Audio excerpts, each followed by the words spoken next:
Would I Lie to You? Strictly a Lady, Claudia Winkleman. Tips and Gravy, Jason Manford. And their team captain, David Mitchell. And facing on tonight, she's a comedy character, Miranda Hart. He used to be a barrister, Clive Anderson. And their team captain, Mack. And here's your host, Rob Brydon.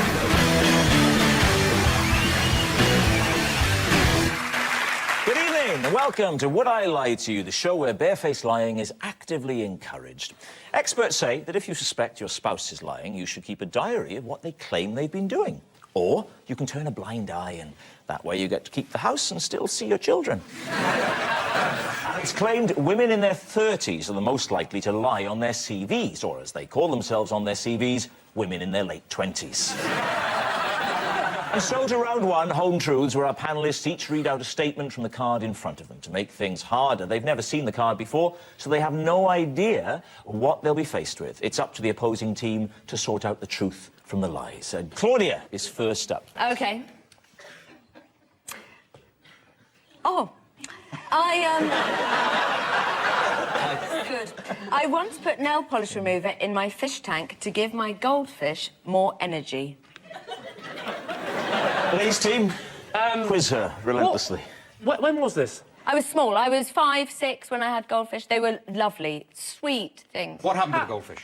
They were fine. They were fine. They survived? Yes. I didn't put the whole bottle in. I just put a tiny, just like a little bit, just to give them a bit more pizzazz. I should say at this point to people who might be watching at home or just in Dixon's window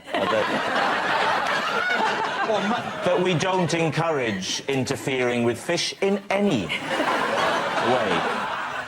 How many goldfish did you have? I had 2. 2 goldfish. What were they called? Rabbit and cat. What was your rabbit and your cat cat called Dog? No. Was your mum called Dad? Why did you think it would give them energy? Because I thought they were looking a bit sleepy and they were never really doing enough hoo-ha. So I put it in a bridge, and what you want them to do is play hide and seek and hide under the bridge and then come up and go weave through the green, the pond life, the water, the plants. Yes. Do you think David Attenborough's job is threatened by... The point is when you buy freshly cut flowers, they often say put in an aspirin or some nail polish remover and it will just make them for longer. Whoa. I've never heard that. I've heard aspirin, but Why would you give aspirin to flowers? It's because you got a headache. I think it's the feet that are hurting, surely. So that's when you see a bunch of flowers, you think they're silently going, my feet! Well, no. What they're actually saying is, where the hell are my feet? My ankles are killing. As you know, if you're an amputee, you can still get an itch in the bit of you that's been cut off. You're going to have to work on your catchphrases, David. You've heard the story. I know what I think. I can't share that with you because I have to remain impartial. Do you know... We've never asked Rob this, but what do you think, Rob? I think Claudia needs 24-hour care.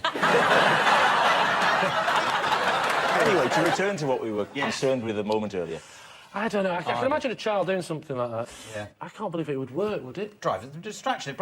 Flapping around, that'd be crazy. Well, then it worked, then, didn't it? It did work. It did have more energy. I'm dying! Well, I think it's a lie. What do you think? It's a lie. Well, then I'll go with my team and say that it's a lie. Saying it's a lie. OK, Claudia Winkleman. Yes. True or false? It is, or in lie? fact, a truth.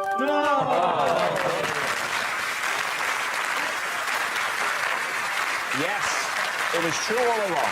Claudia did once put nail polish remover in her fish tank to give her goldfish more energy.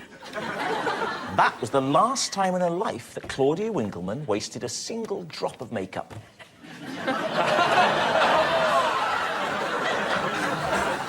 So, Clive, you're next. Right. I once had my wallet stolen by a walrus. What's the context? The context. It's not that long ago, actually. I was in Greenland making a radio programme to look at Inuit ways of dealing with criminal justice. And what was the walrus doing, right? Why was he involved, this walrus? There was a sort of I wouldn't call it a zoo, more than a menagerie, sort of by the sea, with a variety of animals there, and there was like a sort of tamish walrus there. I had my wallet in my hand, because I'd actually, for once, paid for something on a trip for the BBC. Now, this will be implausible, obviously. And I put it down, and it sort of picked it up as though it was going to eat it or something, sort of, and then dived in the water, and we never got the wallet back. So. Wait. I have many questions. Yes. What were you buying in this menagerie? You've got your wallet out to what? Wait, this is just to get in. I'd taken my wallet out to pay for the... Wait, so the walrus is right by the entrance? It was a prop. That's crazy. Did you have to ring, like, the card company to say, have they been stolen or lost? Yes. Well, sort of stolen. Yes. But it was a walrus, Yeah. so... if there's any sort of transactions on it, they'll probably all be undersea. This may be a scam, for all I know, that they then dive down afterwards and Identity theft. That's what you're worried about. A walrus is just walking around. Do you remember me? How did it take it? I mean, what... It was a sort of tame walrus, and it's sort of... Could you play me? look at Could me. you play... Right, which one would you want me to be you? Very valuable reenactment. Right, I'll be you. You're just holding the wallet there, and it just went... Oh, I'm just going to knocked it and then grabbed it there, and then went into the water. Knocked it and then grabbed it. This is what I recall happening. And were you very badly splashed? Were you very grumpy about it, or did you all... I was certainly grumpy about it. Yeah. I'll play you being grumpy. Yeah, go on. reenact. When you're doing trips like this...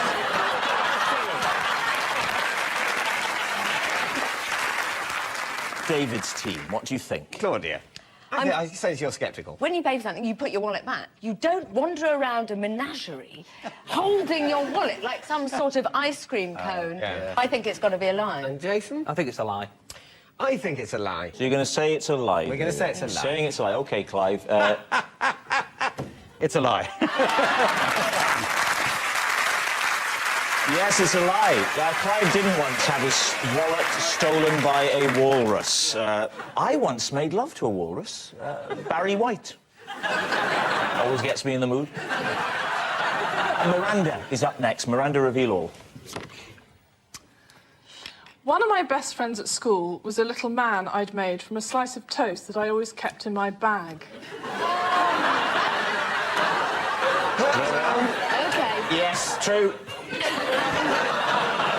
Next question. What was his name? Tim. Tim Toast. In the toast man. How did you make him? I cut him. I actually With figured scissors? him myself. Scissors or a certainly- knife? Scissors. Scissors, so you got a piece of toast, brown or white? Good question. Brown toast. Was he buttered? No, he wasn't buttered. That would be stupid, David.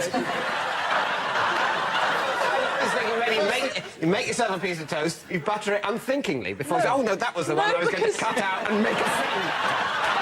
Now, unfortunately, I've buttered my friend, but then my friend will be more buttery, which is... The fats in the butter would help preserve the friend from the mould, which will otherwise develop, which is going to be the central part of my next question. How long did Tim last before he rotted? How did you feel when you saw Tim, who you'd I created, stopped listening rotting? about 10 minutes ago. What are you asking me?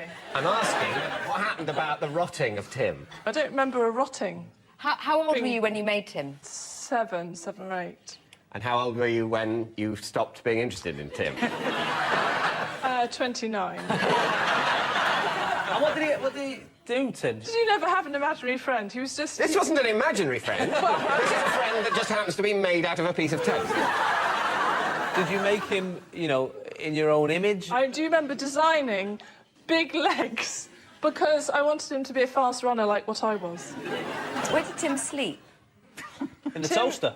Did you take him to bed?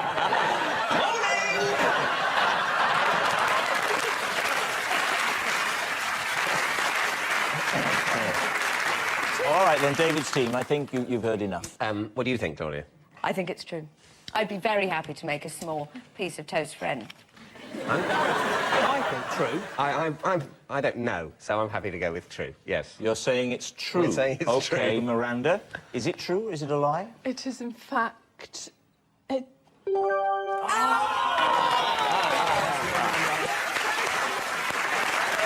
done. It was a lie all along. One of Miranda's best friends at school was not a little man that she'd made from a slice of toast. Well, it makes sense now. A little man who lives in a woman's handbag is both the plot of a charming children's story and grounds for committal to a psychiatric institution.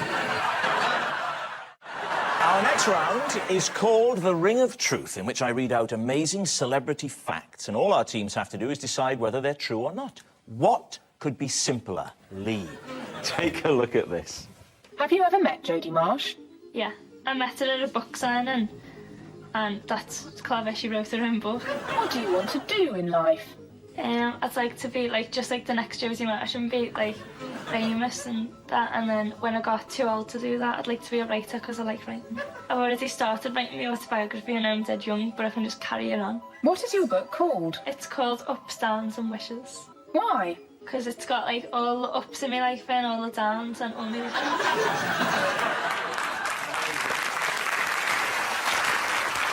Is the premise of that show that the people interviewed are too boring to be interviewed by humans? To use a computer, because otherwise a human interviewing them would die of boredom.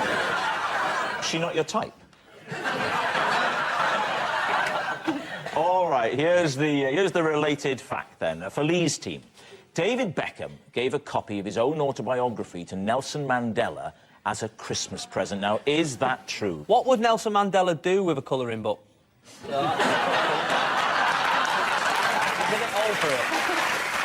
It's more like to give him a football or a shirt, though, wouldn't he? Or something like that. Or a pair of boots. But he's 90. He could always... She can do with the boots.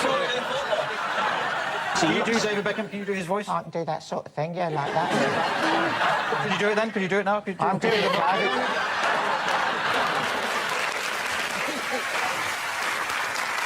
For Nelson Mandela's 90th birthday in 2008, David Beckham sent this message. Mr. Mandela, I'll do it nicely. I'll do it to Sean Connery. Do it as Ronnie Corbett or Terry Wogan. Ronnie Corbett, Terry Wogan. Do Frank Spencer. The message went like this. I think it's probably safest tell us first who it is, you know, and then we'll know.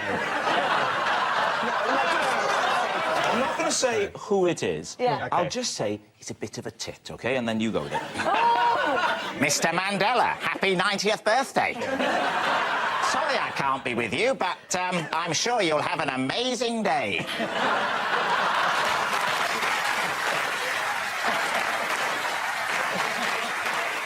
Lee's team, what's your guess? I think it's not true. I think he gave him something else, but I don't know why I say that. I reckon that's true. Truth, lie. I'm going to say... truth. You saying it's true? Gripping the desk, man, for goodness sake. It's all right. It's a panel game. That's not the desk. You're saying true? Yes, it is true. David Beckham did give a copy of his own autobiography to Nelson Mandela as a Christmas present, as if the man hadn't suffered enough. Not so much a long walk to freedom, more a short walk to the bin. So at the end of that round, David's team have 2 points and Lee's team have 2 points.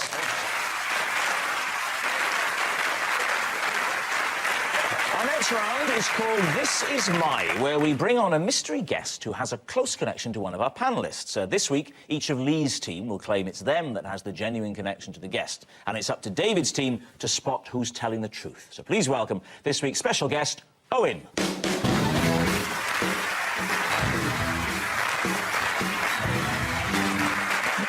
So, Miranda Hart, what is Owen to you? This is Owen, and he stopped me attending his yoga classes because I couldn't stop laughing. Right. Lee.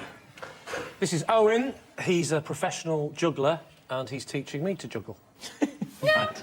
And Clive, how do you know Owen? He is my builder, and in fact, he was working on my roof once and fell through it while I was watching television. My word. All right. David, where do you want to start? Right, Clive, what was on TV? What was on? I'm afraid to say it was Richard and Judy. And this is what made it embarrassing.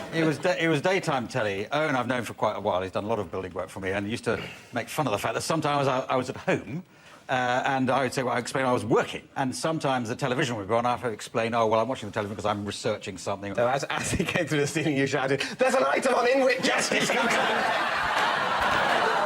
What was he doing on your roof? My roof is a nightmare. So I've had endless time with builders on the roof, including Owen. First it was his father. And he fell through. No. His father before him, and his father. He was pulling up the lead or the zinc that forms the valley gutter and was standing on the slates, and unfortunately that created a hole, and his legs came through, and then eventually, of course, brought down the whole ceiling, eventually. OK, Lee. Yes? So you're looking to develop more showbiz skills? Correct.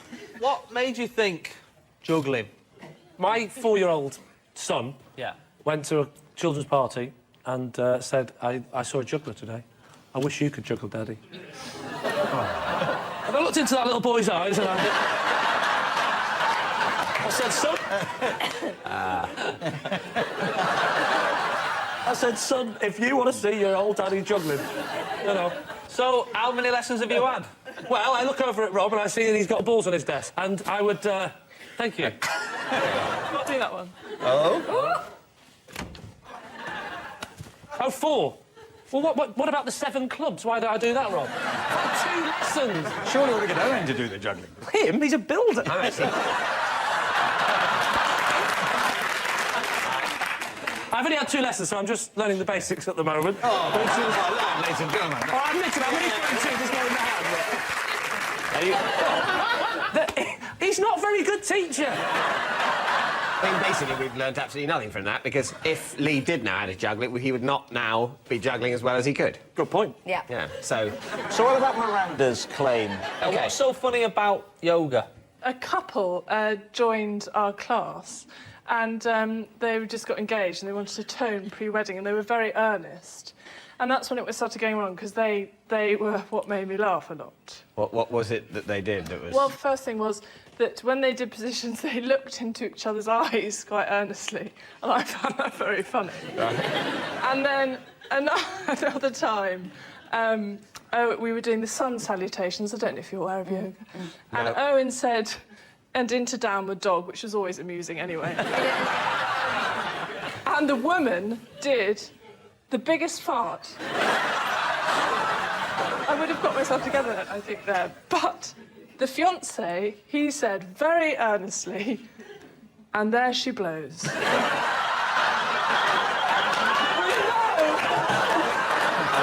OK, we need an answer. So David's team is Owen, Miranda's ex-yoga teacher, Lee's juggling coach, or Clive's tumbling tradesman? I don't believe that Lee No. would just have juggling lessons just so he could look his son in the eye. I completely believe about Clive's roof. Is there many male yoga teachers? That's the other one Yeah, I'm going there to are throw loads. Have you there. heard It of seems a Tyson? little bit of like a girl's It's like job. the first time you've ever been out of the north. No, it does. There's no such thing. It's because it sounds to me like homosexuals. Do you know what? You always do this when I'm on the show. You're from the north. I thought I was from the north till I met you. OK, I do need an answer, chaps. Well, shall we go with Clive, then? I think so. Yeah. So, you think that it's Clive's roofer. Owen, would you like to reveal your true identity? I'm actually a professional juggler and I've been teaching...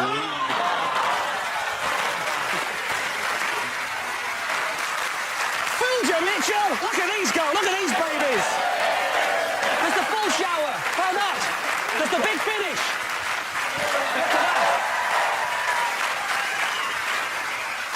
What about the kids' side of things? My kid genuinely went to a birthday party and came home and said, I saw a juggler, it was the best thing I've ever seen. I wish you could do juggling, Daddy. Oh. That's the kind of man I am, girls. So if anyone's up for it... I have to say, when you hear things like that, it just adds to the mystery of why the social services took them away, doesn't it? Yes, Owen is teaching Lee to juggle. Thank you very much, Owen. Which brings us to our final round, quick-fire lies, in which our panellists lie not only through their teeth, but, of course, against the clock, starting with... it's you, David. I was thrown out of a nightclub for refusing to stop dancing on a table. What was the name of the nightclub? It was called Cindy's. Cindy. This is taking on a whole new... David couldn't think of a name and went, think of your dolls. Cindy's.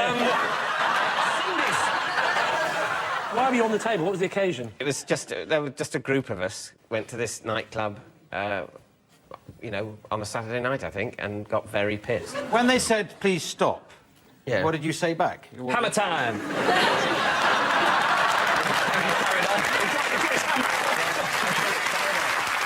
Well, I think I was sort of, if you can imagine this, in a slightly drunken state of self-righteousness.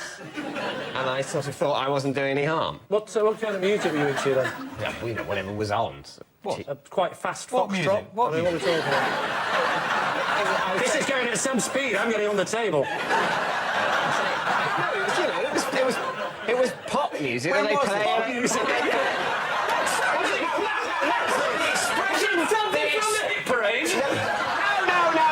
The expression pop music is totally legitimate. It is not in the same category as talking about the hit parade. Saying pop music without turning to twee.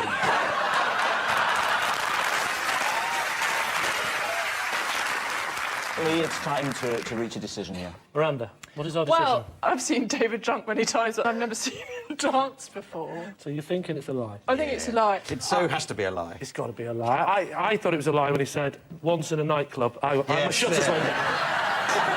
You're saying it's a lie. David, is it the truth or is it a lie? It is a lie.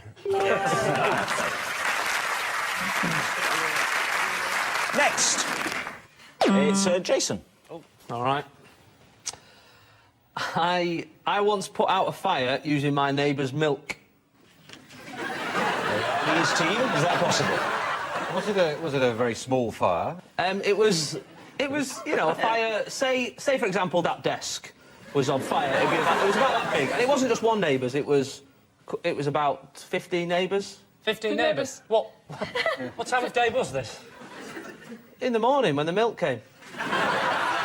Well, one of your neighbours were up early enough to bring the milk. It was a Saturday. It's a Saturday. Because it's a Saturday, you're having a lie-in and you get double milk because of the Sunday, you know. So what was on fire, please? It's just on like a field, there was like some dried grass. Just a bonfire, then? Well, we just thought, oh, look at that dried grass, let's set it on fire. And, you know, that's what you do when you're 25. And I think we were about 8 or 9. But basically, you're an arsonist. You started the fire. Yes. And then stole some milk in order to put it out. When it could have just burnt out quite happily on its own. There was no need, really, to pour... Yeah, but at 8, I mean, I've not got this knowledge of fire. I'd seen 3 episodes of London's Burning. I don't know why. I'm not sure that adds up, Jason. How long's London Burning been on? I think you can believe him. He's seen London's Burning. I'm not sure London's Burning, the programme, was on. So you're disputing when London's Burning first came onto our screen? Yes. Right, Jason was born in 1981, so he is alleging that by 1989, London's Burning was already on television. I believe him. 1981, he looks like me uncle. Anyway, can we get back to the story? How far do you have to go to get the milk? I was a kid, I didn't measure it. I mean, about... Give us a rough... 12.5 metres. About 12.5 metres. Right. Why don't you just get a knock at the door and say, quick, the field's on fire? Because then that would be admitting that there was a fire. Whereas in this instant, the only thing that happened was a milkman got sacked for not delivering milk. Just to clarify, before we say our decision, you took how many bottles of milk to put out the fire? 15 or so. 15? 15, 10. Well, I take you back to your earlier answer, which was 15 houses, and on a Saturday they got double milk. He's very fair-minded. He took 1 pint from each. So what are you going to say, Lee? What are you going for here? Oh, I don't know now. The whole answer was delivered in such an implausible and frankly guilty-sounding way. What do you think, Miranda? I think it's a truth. Well, Jason, where were you brought up? Manchester. Yeah, you see, I was brought up around Manchester, and I can imagine the bit about you saying, all right, let's go on down and set fire to a field. Believable. Yeah. Oh, no, that's a bit big. Better put it out with some milk and be good citizens. Yeah. Doesn't really sort of add up. So what are you gonna plump for? You're saying the truth. Truth. You're saying a lie. Yeah. I'll go with Miranda and say we think that's the truth. You're saying it's the truth. OK, so, Jason, is it the truth? Is a True.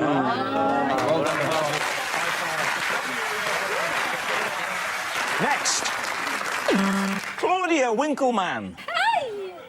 Oh, possession. Ah, now, there's a box just behind the stage there, Claudia, if you'd like to get the box. Hold on, bear with me. Take out its contents. OK.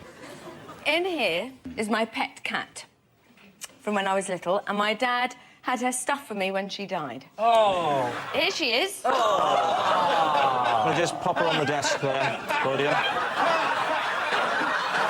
Was she run over?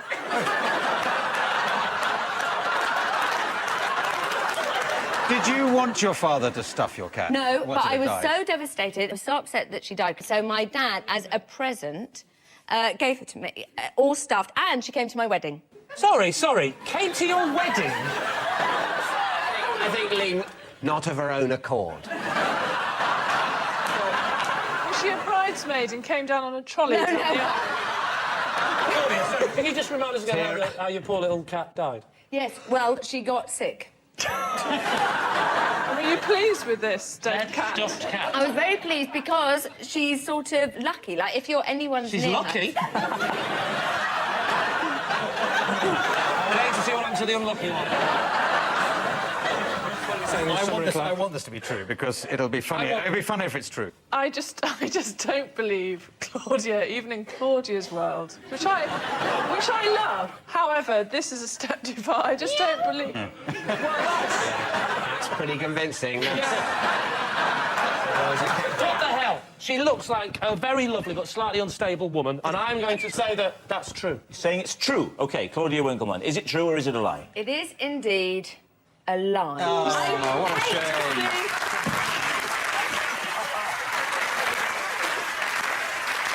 It's a lie. It's not Claudia's pet cat that was stuffed when it died. I considered having my own cat stuffed, but I prefer to remember him peacefully attached to the grille of that Hyundai as it sped away. That's what he would have wanted. And that noise signals time's up. It's the end of the show, and I can reveal that David's team have 3 points, but Lee's team have romped to victory with 7. Of course, it's not just a team game, and my individual liar of the week is Claudia Winkleman. Yes, it goes to show being as mad as a bag full of chimps had to come in handy sooner or later.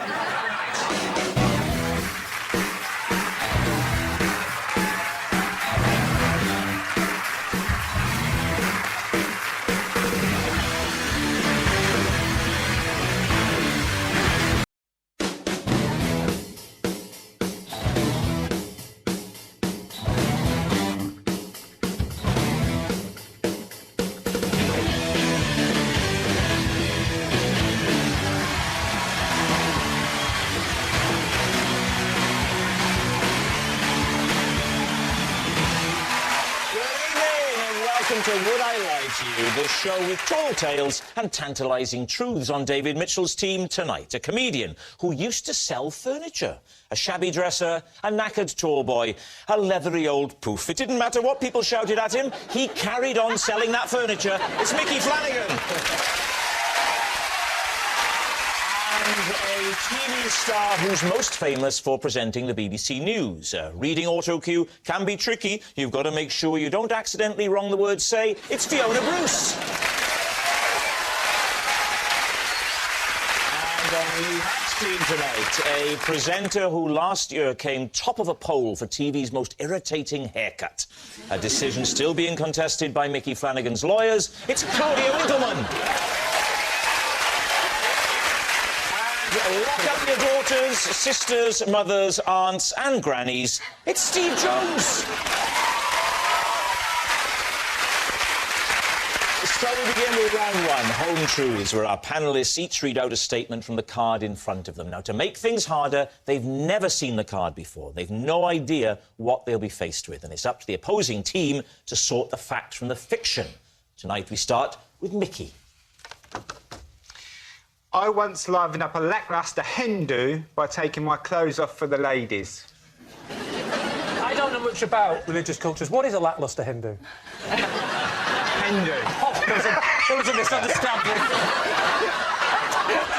Where were were you? Yeah, I was in Menorca. There was a group of girls sort of wandering around a little bit forlorn, like, you know.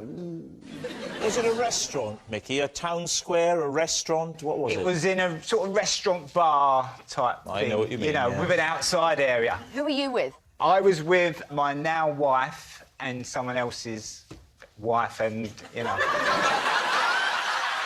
I just went around asking various wives if they fancied to spend time in Spain with me. So what did you do again? I could see the girl sort of walking around tables talking to men. And then suddenly she came up to me and said, oh, would you do a strip for us? And your now wife and your then wife were like, go ahead. My wife's a very open-minded person. Hey, and, you don't have to tell me about it.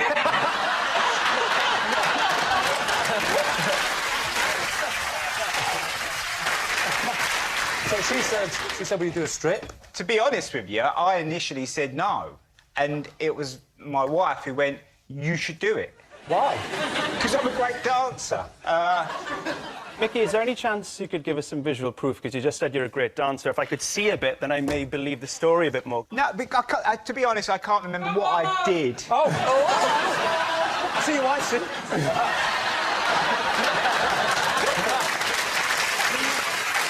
Dear group pressure.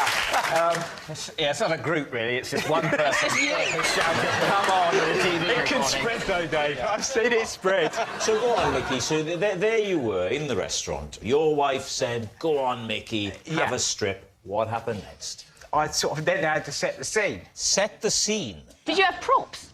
Not props, but I know I need a stage and a pole.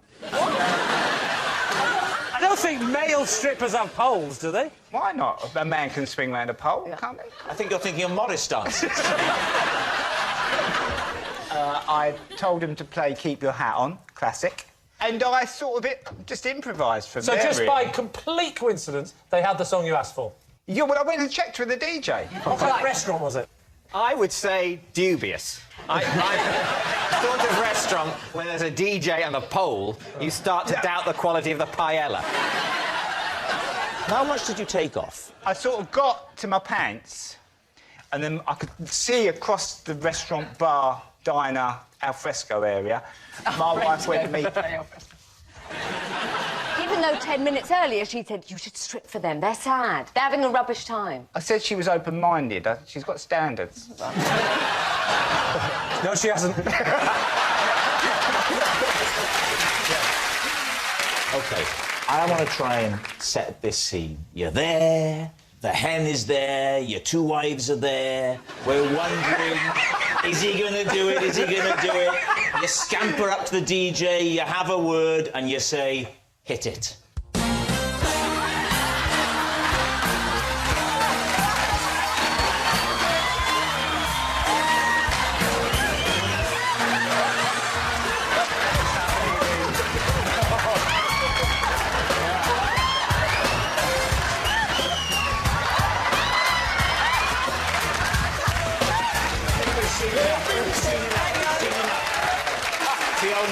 On behalf of the BBC, I offer a full and profound apology.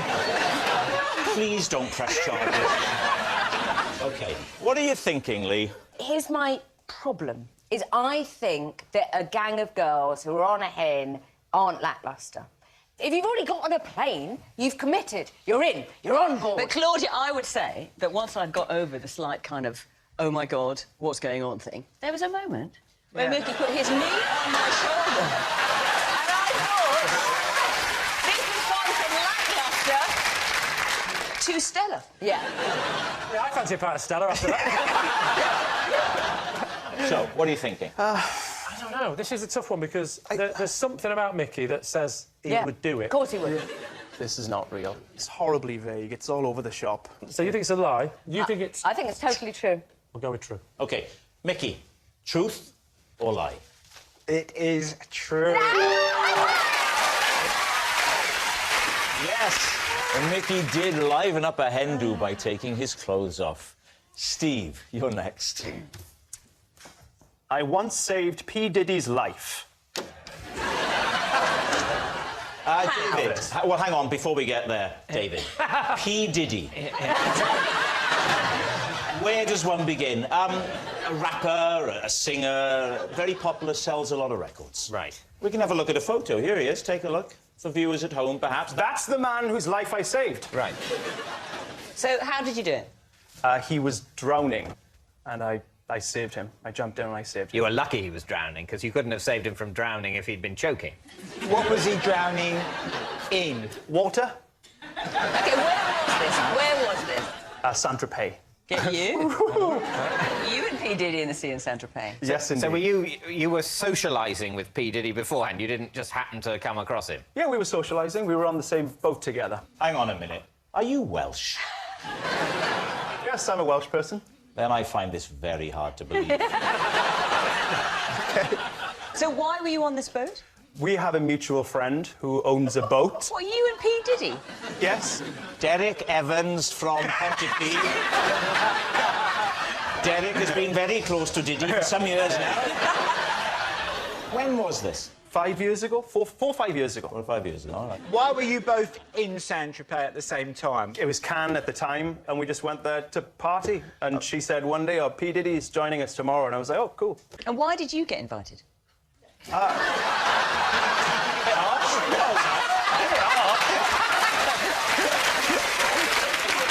I'm friends with the lady who owns the boat. I'm not friends with P. Diddy, so... Did he come on his own, or did he have some of his entourage with him? He came with one giant bodyguard. And so they get on the boat, him and the bodyguard. Yeah. And then he goes for a swim, or does he fall off?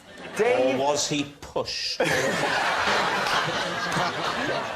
got pretty steaming that night when he got on the boat. It was a bit of a raucous party. The next morning, he was a bit hungover. I remember him saying, yo, I'm hungover. And I was like, yeah. We all Did are. he think your name was Yo? Possibly. He was hungry, and I remember him eating a big bowl of pasta for lunch. Then he was like, I'm going to go for a dip. And he jumped into the ocean off the boat. Said he couldn't swim. Well, this is... Okay, let me finish. Well, Get there. sorry. As he dived, he went, oh, I can't! No. Dived into the ocean. Oh, God, I forgot! I've done that. Haven't you done that? Do you know what I mean? We've all done it. Oh. Whose team are you on? So this wasn't a very high boat, then? No, it was like a speedboat that was part of the bigger boat. We took the smaller boat to go out into the open ocean to swim. So you took him further from somewhere where he might be safe? I'm not his father. I'm not like P. Diddy. Can you swim? He just jumped in. I think if I was socialising with a rap star, I might not ask them whether or not they can swim before they go swimming. I would. You would? Yeah, because if they jump in and suddenly they're drowning, they'll start... shooting it up, you know. So you've got into a smaller boat. He jumps off the smaller boat. I didn't think much of it. I turn around to look how he's doing. I just glance, it's P. Diddy, you're going to look. And he's got his hands balled into fists, and he's kind of doing this. That is just a fatal error. Just hitting the water with clenched fists. And I thought he was Like he's messing trying to around. destroy the sea. I couldn't work it out. I never hissed. So I jumped in, I swam across to him, and I'm like, yeah, OK, calm down. He's like, help, help. And I grabbed him around his chest like this and kind of swam back to the boat and, you know, got him on the ladder, and he said, thanks. And I was like, you're welcome, P. Diddy. That's all right. So what are you thinking, David? This is the most ridiculous story I've ever heard. Well, I think that if P. Diddy could have done anything that stupid and you would have saved him, he'd have said to you, nobody ever hears about this, do you understand? The various rap stars whose lives I've saved, they've all sworn me to secrecy. So, David, truth or lie? Well, I think we think it's a lie. You're saying a lie. Steve Jones, P. Diddy, truth or lie? It is true.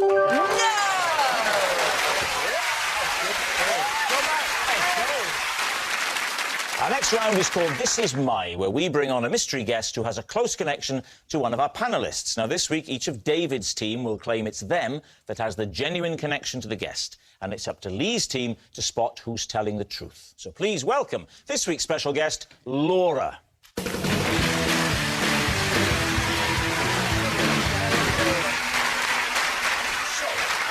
Fiona, what is Laura to you? This is Laura. She fell asleep when she came on the Antiques Roadshow while an expert was valuing her egg cups. Mickey, how do you know Laura? This is Laura. She owns my local chippy. and she said if I got her close to Steve, she would give me free chips for the rest of the year. Finally, David, what's your relationship with Laura? This is Laura. She's the first woman I ever bought flowers for. I gave them to her to say sorry for being sick on her floor. So there we are. Fiona's conked-out collector, Mickey's chip shop chum, or David's bouquet buddy. Lee's team. OK, so, Mickey, when was this incident? It's not an incident. It's built up over time, because I've been going in there and Laura says to me, oh, I've seen you on the TV, and we got chatting.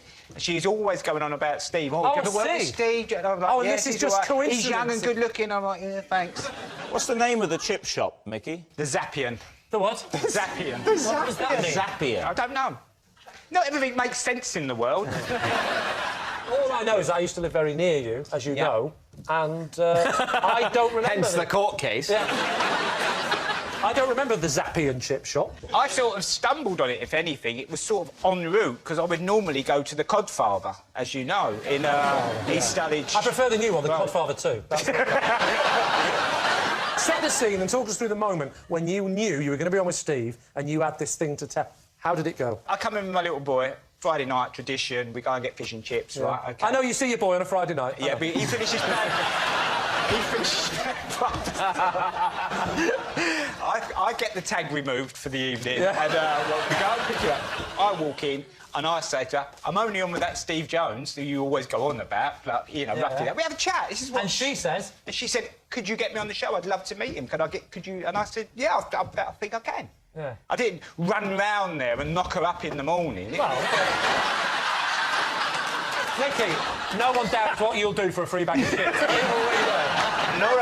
Laura, can you look at me, Laura? Laura's not allowed to speak, Steve. No, she's not speaking, she's just looking at me. She's not allowed I don't want her to speak, I just want her to drowning, Steve. No. She's not allowed to look at me. No. She can look at you. Oh, that's what I want. I'm not going to speak to her. That's how it always starts, isn't it? Now, is this close enough, He do you wants to see think? if she looks adoringly, doesn't he? That's the thing. She couldn't look any less interested. This lady does not care for me. Not at all. Not in the slightest. Nothing. And yet, you watch what happens now. OK. Fiona, were you the person interviewing her when she fell asleep? No. It was one of our experts, Will Farmer, who's a ceramic specialist, and so he was the one who was talking to her. So you didn't witness this event, this is something you found out later? No, I did witness it, because I saw it on the monitor. I waited to see what would happen, because I thought it was pretty funny. Thought it was funny. I think this woman just died. She's going to be an antique soon. You'd be surprised how often people do fall asleep on the rotor, because it's a very long day. I wouldn't. Oh. How many egg cups was it? Well, I don't know how many were in the entire collection, but on the table were about a dozen. Oh, sorry. Are you sure? Sorry. You ask. No, please. Did you... I promise you, right, I won't do it again. Claudia, have you got a question? I do.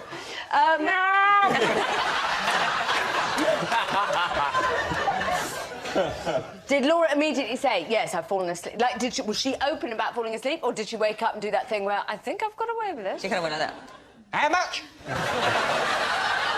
Tell me the period of time from when you noticed her falling asleep to when she woke up. It was only about 30 seconds, probably. It's not, 30 not seconds? That's a long time on television to have someone falling asleep. Yeah, This didn't end up in the finished show, It didn't. No. And Laura I'm was sorry, embarrassed. because the egg cups weren't quite interesting enough.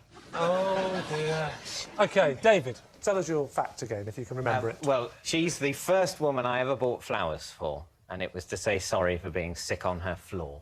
Right. When was this? I was a student, so it would have been in the mid-90s. Was it a party? It was sort of... there were a group of people that had gone back to her room after being David, just so you know, that's called a party. Well, well... what I'm saying is invitations hadn't been issued. Right. Yeah. You don't have to...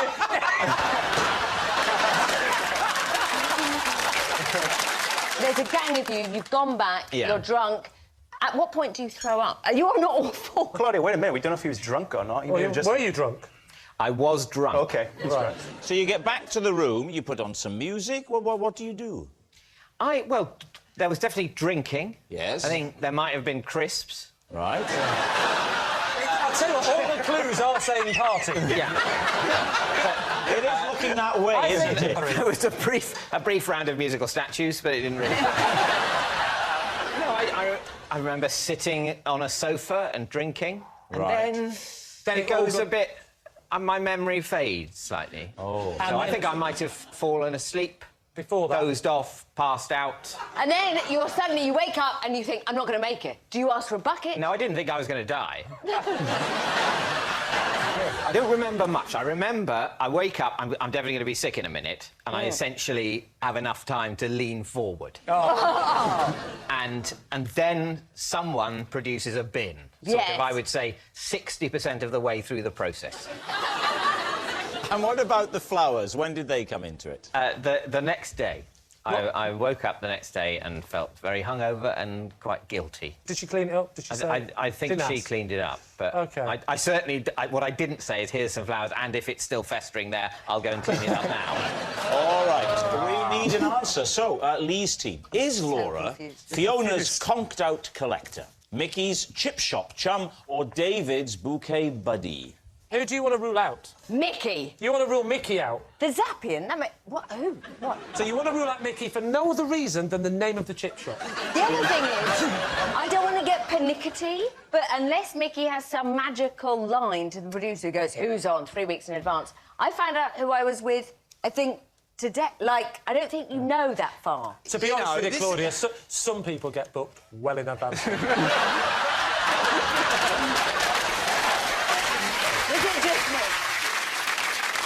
I think she went to university with David and he threw up on her carpet. Mitchell's not vomiting on people's carpets. He's a class act. The one thing you can say about vomit is that everyone's done it, including the Queen. That is treason. You conjuring up the image in people's minds of Her Majesty hunched over the toilet bowl, heaving and heaving and heaving. You disgust me. Her crown falling in, taking it out, giving it a rinse. Right, so Claudia, you're saying David. You're saying... Mickey. We'll go with Mickey. OK, you're saying it's Mickey. Right, Mickey. OK, yeah. Right. Laura, would you please reveal your true identity? My name is Laura, and David gave me flowers after he was sick on his car. Yes, Laura is David's bouquet buddy. Thank you, Laura. Thank you very much. Which brings us to our quickfire round, Quickfire Lies, and we start with... It's Fiona. I have a recurring dream in which a monkey in silver hot pants feeds me soup from a bowler hat. Oh! Please, team. Do you find primates attractive? It's that primates find me attractive. We've seen it with Mickey earlier. When was the first time you had this dream? I've been having this dream since adolescence. OK, what kind of monkey is it? I don't know exactly what type. It's a bit like a capuchin monkey. It's quite small. Are they the ones with the frothy bit and the chocolate on there? How does the dream affect you when you wake from a night having had this dream? Do you awake fulfilled? Are you a better... That's not what I meant, and you know that. Do you wake in a good frame of mind, or are you troubled? I am satisfied, I am sated, I am replete. Where are you in the dream when the monkey's... Is he feeding you, did you say? What are you wearing? I don't notice that. Yeah, what are you wearing? I never noticed that. It doesn't form part of the dream. Do you think there's any amorous connotations to this dream? You know, you've got the little Kylie Minogue hot pants on. Probably why you can't get it out of your head. And, you've got... So what do you think? Could this be true? I think it's so brilliant, but I think Fiona might just be a fantastic liar. She was very quick on her answers. I think it was... True. I think it's true. Let's go true. We'll go with true. OK. Fiona Bruce, truth or lie? It is a lie. Oh!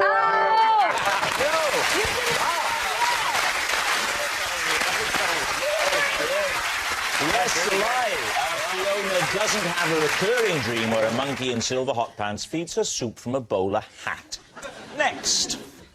It's Lee. Oh, possession. Right. There should be a box under your desk.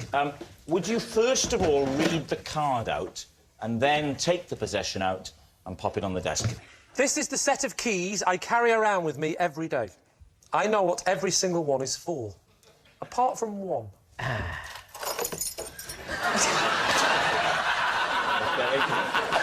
back on the floor. Just take us through the set of keys, Lee, in your own time. Okay. Please don't feel you have to rush. It's not say in his own time, it's all of our time, really. Yes. So now, I've got 3 keys that look very similar, so I have to put those little things on to give you the different colours. And these colours help me a lot, because that's for the blue door, that's for the green door, that's for the yellow door. Yes. Now, I'll never forget, because the blue door is blue, the yellow door is yellow, and the green one is my next-door neighbour, Shakin' Stevens. Yeah. What lies behind those doors? So that's my front door key. Yeah. And that's blue. Genuinely is a blue door, my front door. Okay. The green one genuinely is my next door neighbour's key, but it isn't Shakin' Stevens. I'm not an idiot. It's Howard Jones. And the yellow one is the key for the door at the back of the house. Now this one, that's the key for the front door, the bottom lock. What do you call that? Bolt. Yes, I wish I could.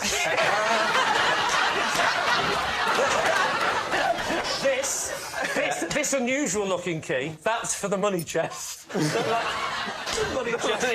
That's for a small tin that we keep some money in. Right. And some things that we don't want the kids to see. Why don't you want the kids to see money? And what else don't you want the kids to see? I don't mind them seeing the money. It's the other things I don't want them to see. Like what? The remains. So, OK, that's where you keep your money and the remains of those who you've killed. Yes. Then you've got PBU. That's that one there. What does PBU stand for? PBU on the keyring?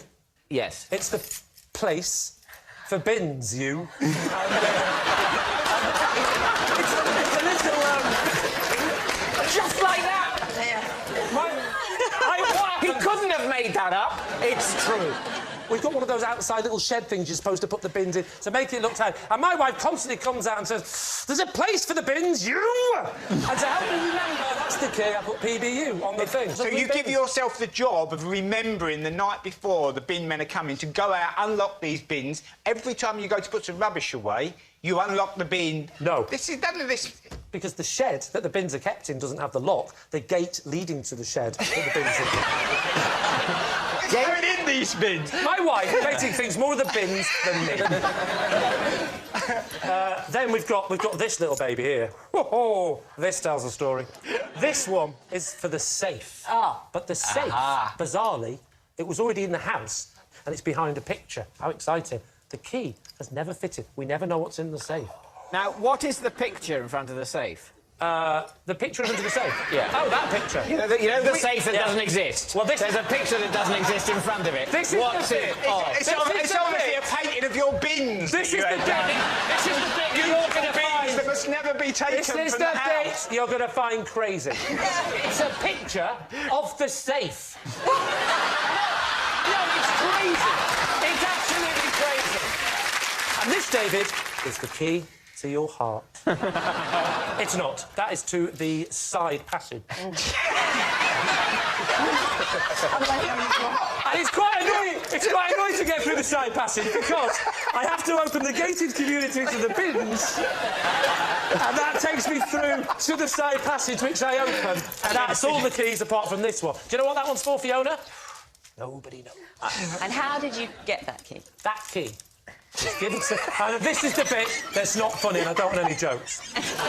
My great-grandfather fought in the First World War, and he had a key round his neck, and we don't know what the key was for, but it was passed on. He gave it to his father. His father gave it to his father. He gave it to his father. So he passed it on. In time.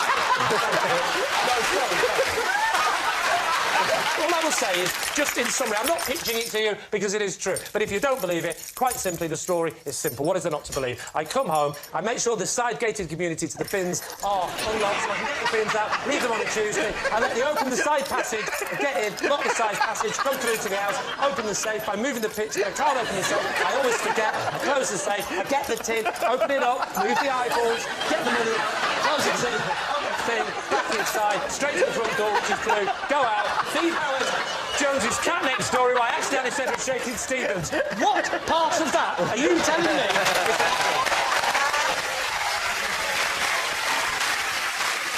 So what are you going to say, David? What does your team think? I think we're going to say it's a lie. Saying it's a lie. Lee! Was it the truth or was it a lie? It was a lie.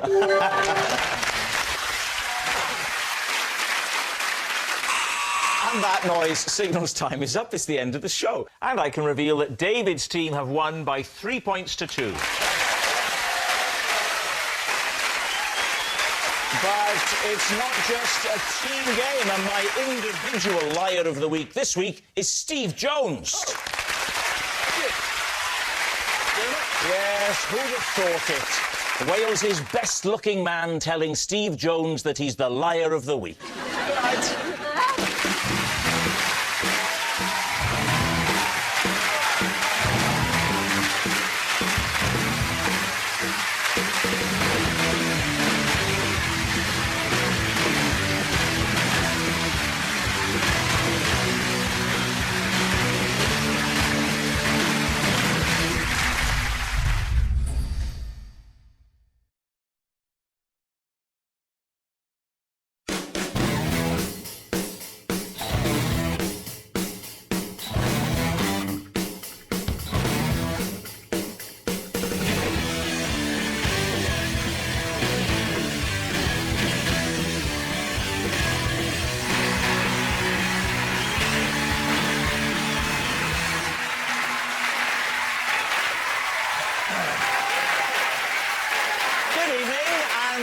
Welcome to Would I Lie to You, the show where fabrication is the name of the game. On David Mitchell's team tonight, star of the award-winning sitcom The Thick of It, who says most MPs claim to love the show. My God, MPs will claim for anything. It's Rebecca Front. And a splendid comedian who's so young that last year he won Funniest Embryo at the Edinburgh Festival. Jack Whitehall. Joining Lee Mack tonight as the hapless, clumsy star of Miranda, she recently picked up 3 comedy awards, then dropped 2, tripped over the red carpet, and threw wine into the crotch of Colin Firth. It's Miranda Hart! And a man whose will they, won't they relationship with Margaret made The Apprentice a hotbed of sexual tension for 5 series. Nick Hewer!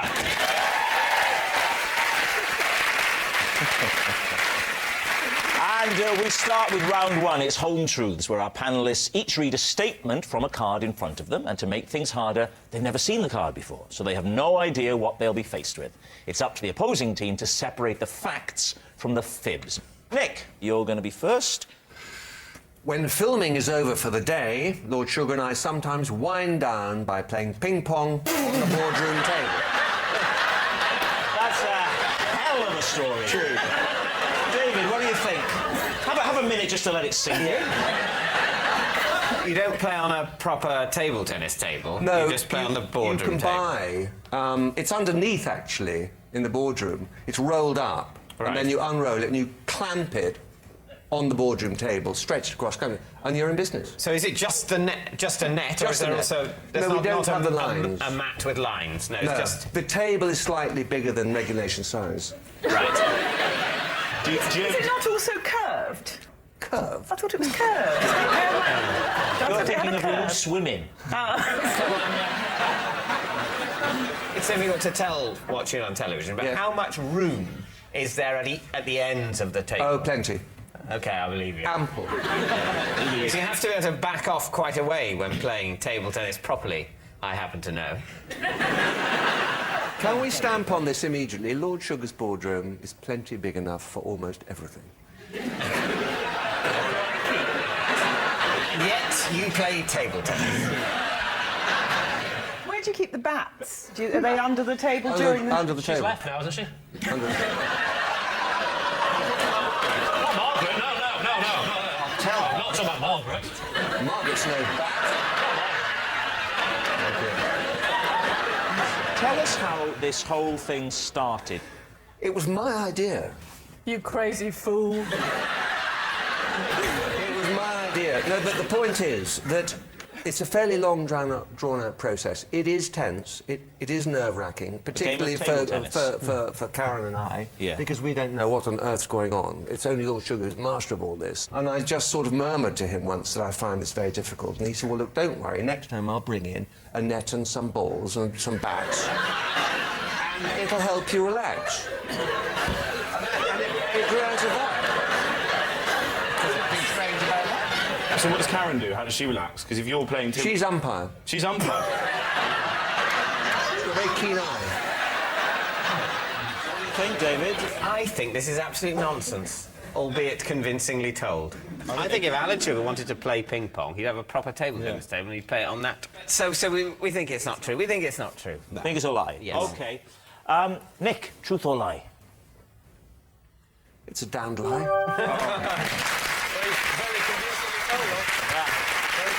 It was a lie.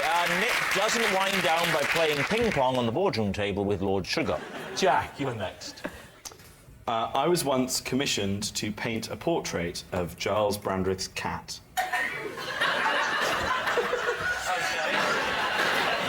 Would you point out to some of the younger viewers who Giles Brandreth is? Giles Brandreth presents Strands of the One Show, and he was an MP, and he wears jumpers.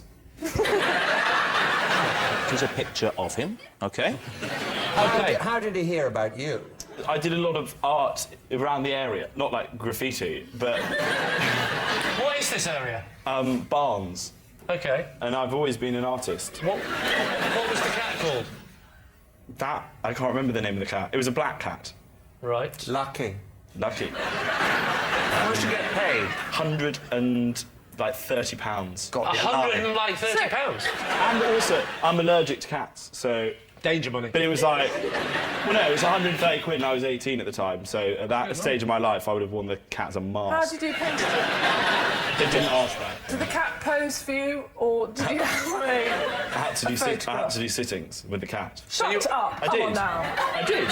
You Sat do on a not chair. paint a cat and go, cat, sit on that for 3 hours. The cat moves about. Yeah, no, and it kept moving around. It was the most annoying cat ever. Because I was like, please, It's a cat! sit down. It's not a story. Why are you painting a picture of it? You couldn't do it. I've been fine for 3 hours, Kate, me. It's a cat. You can totally do a sitting with a cat. Cats are very sedentary. Yeah. They stay in one place all the time. You can't command the cat, but you say, oh, here's a good moment. The cat seems to be sitting. What What? position is the cat in the painting? Like, sort of that. No, come on. It wasn't. It was like sort of sat like What's that. that about? That's how cats sit, like that. What, is it hands on their knees? Like, it was a normal thing like that. You go, oh, Jack's doing a cat impression. That's a cat. So the cat is sitting or standing? I'm trying to... Sitting? Well, do you want to do it like that? Anybody with half a brain would have taken a picture of the thing, gone home and painted it at home. I love this man. No. I would have done that, but I didn't have that choice. She insisted that I come so that I could sort of get to know the cat. I know Giles Brandreth. Do you know his cat? I know his wife. What's his wife's name? She's called Michelle. Is his wife Is that Michelle? true? You were bluffing, weren't you? It is. Do you know Giles Brandreth's wife?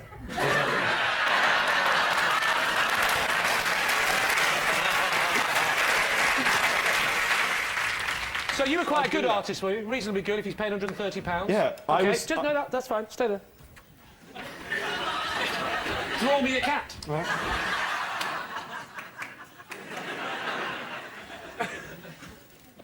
I should at this point tell viewers at home that whilst we do like to receive your paintings, we can't return any of them. The suspense is good. David is captivated. David's face is going, this is pretty. This is I had to do it quite quickly, obviously. That's fine, we're not So, going to... David, this is an extreme sport, isn't it? People have just turned over, they're going to be thinking, what on earth is David looking at?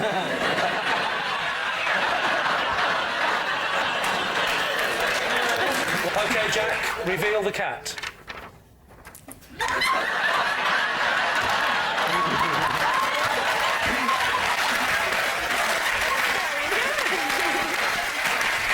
Lee, it's time to make up your mind. What do you think about Jack's story? Is he telling the truth, or is he in fact telling us a lie?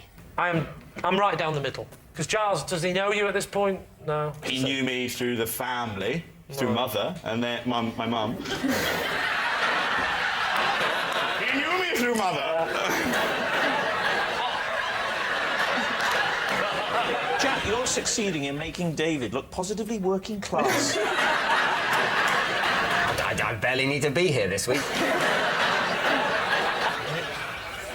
I can't give it to him. I think it's a dreadful lie. It's 100% true.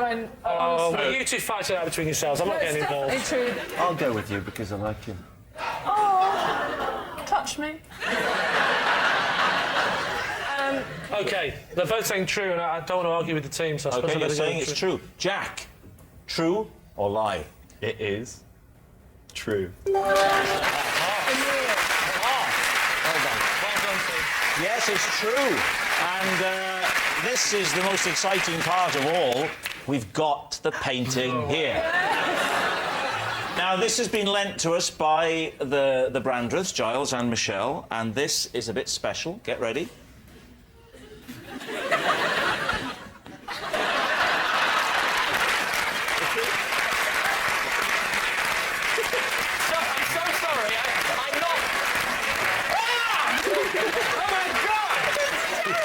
I'm not being cruel, right? But that looks a bit like a dog to me. Well, here's the thing. That's the most canine cat I've ever seen. Here's the other thing. We've also got a photo of the cat, and we're going to do a very modern split-screen effect. Look at this. Ready? Look at that! That is eerie. I was like 17 when I did it. Yes, it's true. Jack was commissioned to paint a portrait of Giles Brandreth's cat. Our next round is called This Is My, where we bring on a mystery guest who has a close connection to one of our panellists. So please welcome this week's special guest, Zazie.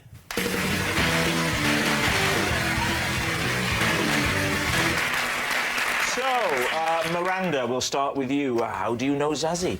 This is Zazie, and we once had a trial together for a professional ladies' football team, but we didn't make the grade. There we are, Miranda's footballing friend. Lee, how do you know Zazie? This is Zazie. I once cut off her ponytail on the school bus, thinking she was my mate Paul. Right, Lee's short-haired schoolmate. Nick, what's your relationship with Zazie? Zazie, my neighbour's daughter, she offered to mend my computer and inadvertently emailed to everybody in my address book a picture of my big toe. So there we have it. Miranda's failed footballer, Lee's cropped classmate, or Nick's accidental emailer. David? So, Miranda, what was the professional football team you tried out for? It was for QPR Rangers. No, QPR. QPR. So, what age were you? About sort of early 20s. Early 20s? So, isn't that quite old to be breaking into professional football? You haven't seen QPR play, have you? What position did you play? Well, we were just sort of tipping up. And seeing. So just seeing...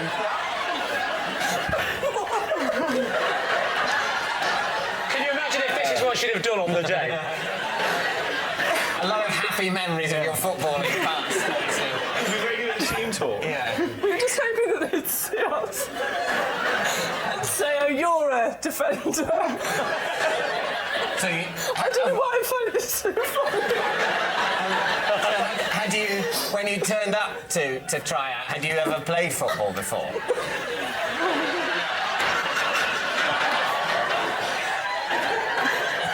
You just thought football's probably not a thing that involves practice. You've either got it or you haven't. I'll wait until I'm 23. I'll turn up at QPR, and they'll probably let me in the team, and there I am, sorted. That's what Well, you we thought. played a bit at university. I'm actually crying. As you had played? We played a bit at university, sort of mucked about, and we thought, hey, you know, we're quite good. Just you and Zazzy playing, or were there other people in this team? We had some male friends who were like really into football, and we lived with them. And we one day, probably, you know, trying to impress, said, "We'll come and play football with you." And so But they were thrilled. So, and they said, "Hey, you've got some skills." You know? OK. So, Nick, what went wrong with your computer? What was... Running slow. Grindingly slow. And why didn't you contact someone, you know, a proper computer person? No, Or maybe she is a listen, proper listen. computer person who happens to be your neighbour's daughter. Very simply, because we know them very well. I know that she did a computer course at university, and why would I go out and spend a fortune when Zazzy can come in for a tenner? And why was there a picture of your big toe on this computer? No, one of the issues was it obviously was clogged up with stuff, and I needed it purged. And I told her that there were various folders that needed to go. My medical folder had to be deleted. A number of other folders I had to get rid of. My doctor is in London. We live in the country.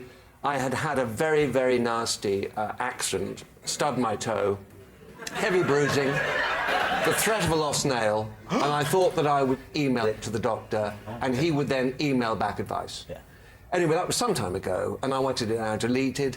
And, of course, she wasn't quite as good at her computing skills as I had hoped she was, or indeed that she had claimed.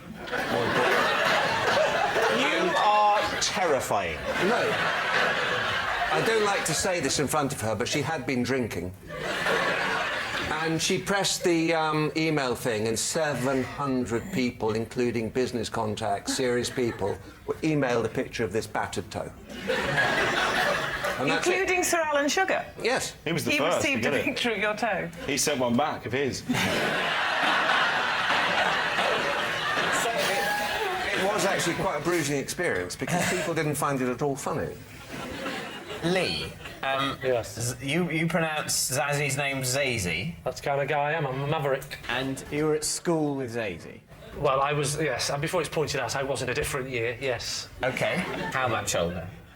I think there was about 4 years difference. Right.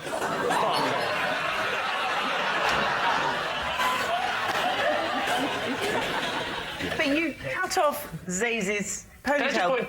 point out, we weren't actually at the same school. I should get that in, really. We were on we call it the school bus. It wasn't a school bus that was only for school children. It was the bus I got to school. So you went, It was a public bus, and she was a child who didn't know on the bus. Start to sound like a court case, David. Can you back off?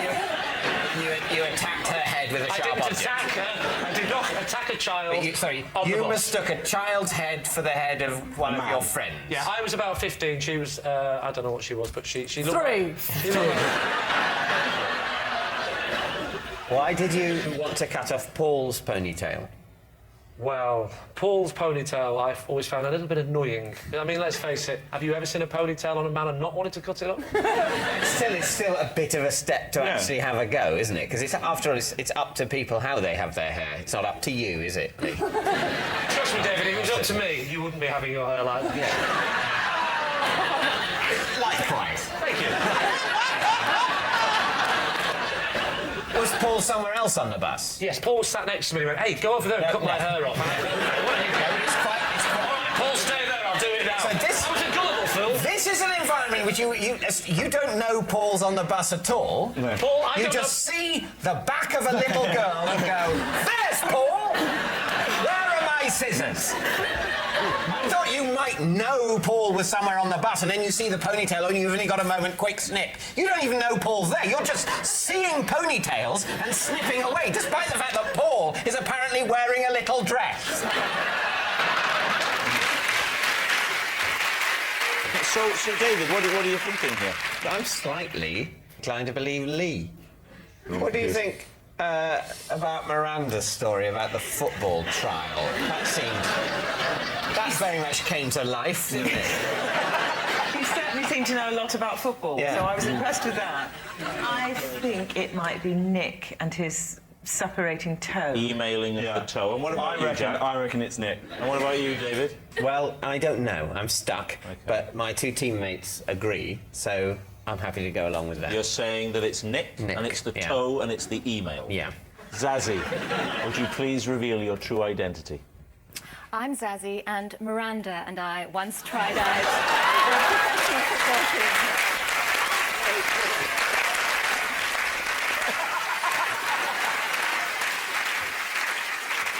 Yes, Zazzy did try out for a ladies' professional football team with Miranda. Thank you very much, Zazzy.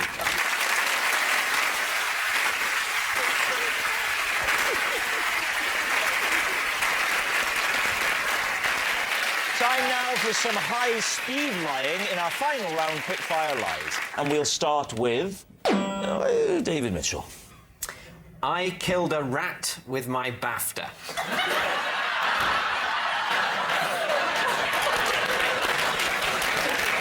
I really hope that's true. I want that to be true. Brilliant if it is true. You got a BAFTA?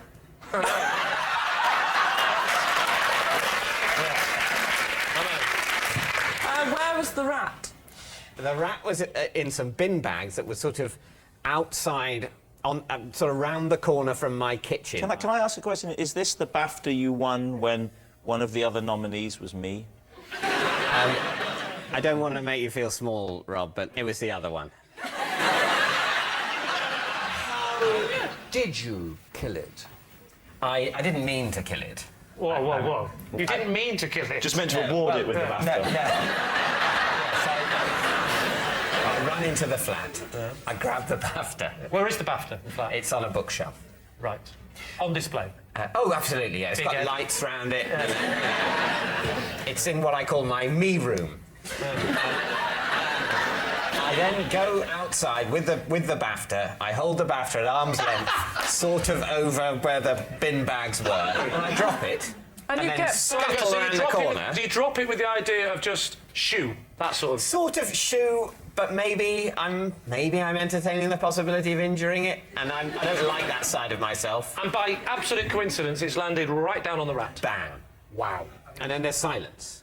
Look at you. Now that's where you're wrong. Right. Why? You get a squeal. Just a little, I'd like to thank my family, and then it would die. I know about rats. So have you killed the rat? Yeah, my dogs kill rats. And did it squeal? Squeal like hell. Well, dogs are much crueler than BAFTAs. True or lie? Ooh, I'm really torn on this one. What do you think, Nick? No, you attack a rat from a distance.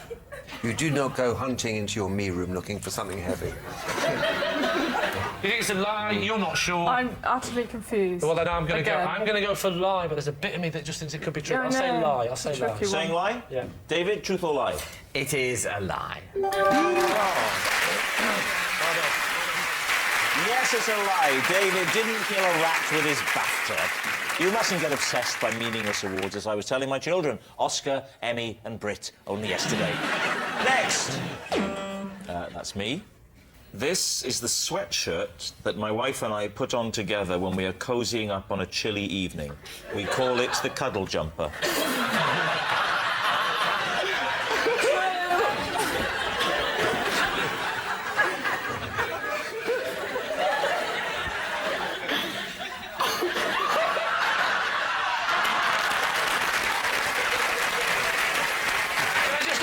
Demonstration with Nick. Would that be okay?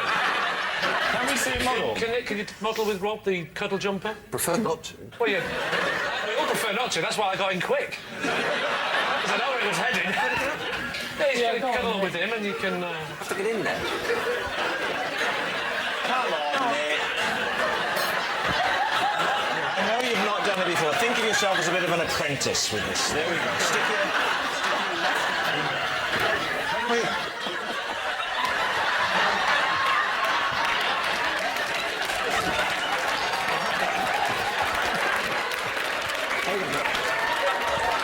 You have to get your arm down.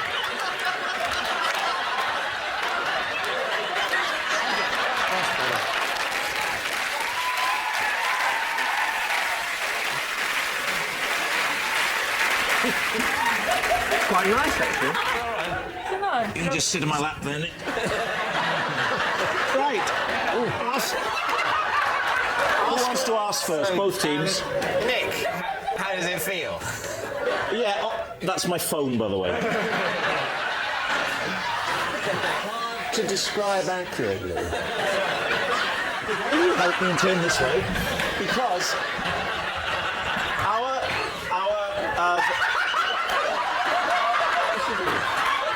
I'm not doing anything. I'm not doing anything.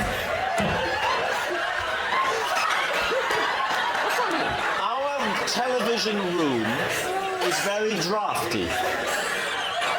So, what are you doing? Whoa, come back. It's very drafty. And we saw this on a shopping channel, and we ordered it for a laugh, and it's actually, I mean, you'd have to admit, it's very cosy. It's like a ventriloquist dummy now. I'll tell you what, Orville's let himself go, hasn't he? So we ordered it, and we don't wear it every night, but we do wear it sometimes. Is this the position you'll be in, where your wife will be? No, because we have more than one chair in our television room. So we sit on the sofa side by side. Sofa, wouldn't it? Yeah, but we haven't got a sofa. Well, that's a good question. You have more than one chair. Have you got more than one jumper? It's a cuddle jumper. Well, why wear jumpers and cuddle up? Why did you get it in orange? We wanted that Guantanamo feel, you know? Do they have pants too? No. You could have pants, couldn't you? 3 legs. Are you suggesting that you lose the pants? Does the design lend itself to intimacy? Yes. Not tonight, it doesn't.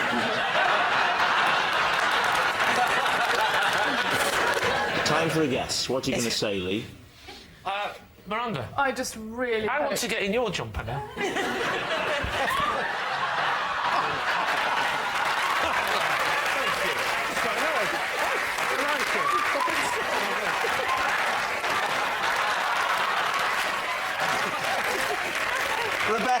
Rebecca, this does put some pressure on you.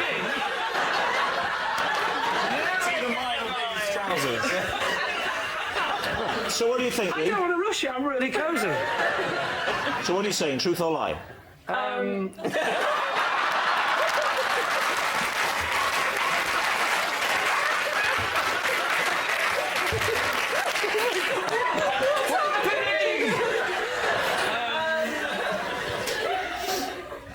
We think it's a try.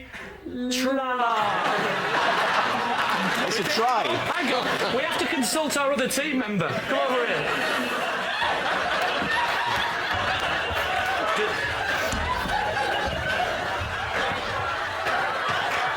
Do we think it's true or a lie? I don't know what the question is. The question is, does he cuddle up to his wife with In his this jumper? No. No. He's got strong thighs, this boy. You've got a very bony bum. David, what about you, Rebecca and Jack? What do you think? I think it might be true. I think it's true. In a bizarre, Quick as you like. We'll go for true. You're saying true, and what are you saying? Oh, I forgot. Let's go back and ask Nick. We said it's a lie. You're saying it's a lie. Well, I can tell you, it's actually a lie. Now what do we do?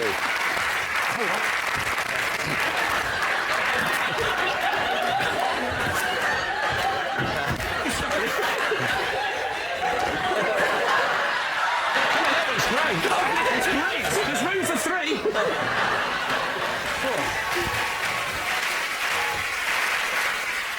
Yes, thank goodness it's a lie.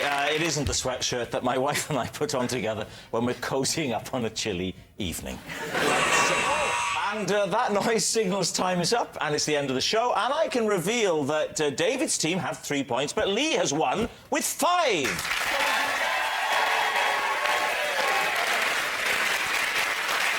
But it's not just a team game, and my individual liar of the week is Nick Hewer. Yes, Nick Hewer, who hasn't deceived the public so much since he had a picture taken with Lord Sugar, and they both look the same height. Good night. And there's more Would I Lie to You here on BBC HD next Friday at the same time. Rebecca Front is back later this evening in Grandma's house at 11:30. After that, Mitchell and Wedlock next.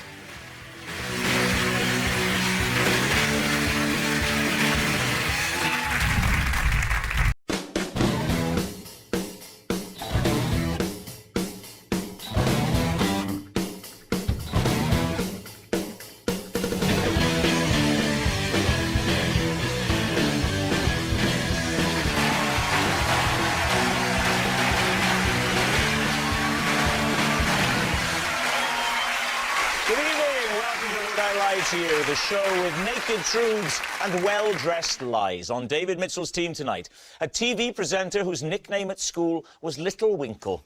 So was mine, but for very different reasons. It's Claudia Winkleman.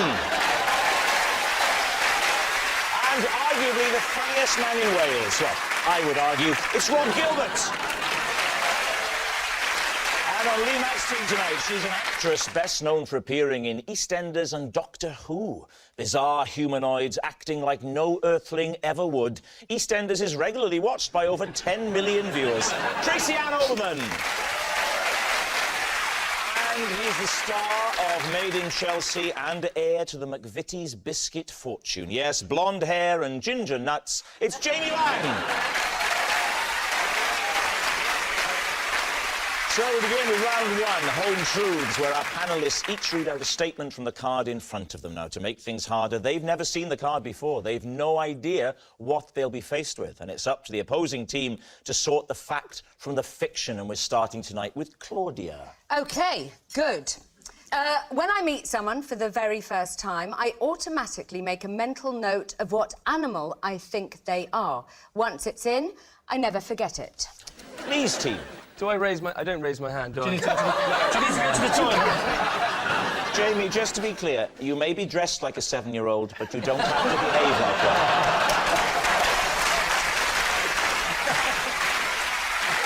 one. So, we met for the first time. Yes. What animal did you choose me to be? Ferret. A ferret?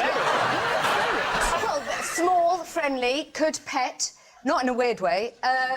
Immediately, ferret. And will you always see him as a ferret now? That's it. That's it. Finished. I mean, you might have another name, well done, but in my mind, ferret. Can you do all of us with that system? Of course. Beaver. Talk to you, Which one? You? Me? You're a beaver. No, Why am I a beaver? You're a cat. I'd love to be no, a you're cat. a cat. Oh, I'm so You're glad. a cat. Sorry, Quite a fancy whoa, cat. beaver? Yes. Why beaver? It's just automatic. I mean, I can see that. Yeah, I can see that. Beavers have got big teeth and they're a bit smelly looking. And your point is? No, you're total... Common cuckoo, this one. What? A common cuckoo. Why a cuckoo? Normally I don't think about it. Common cuckoo, owl, puppy. End of.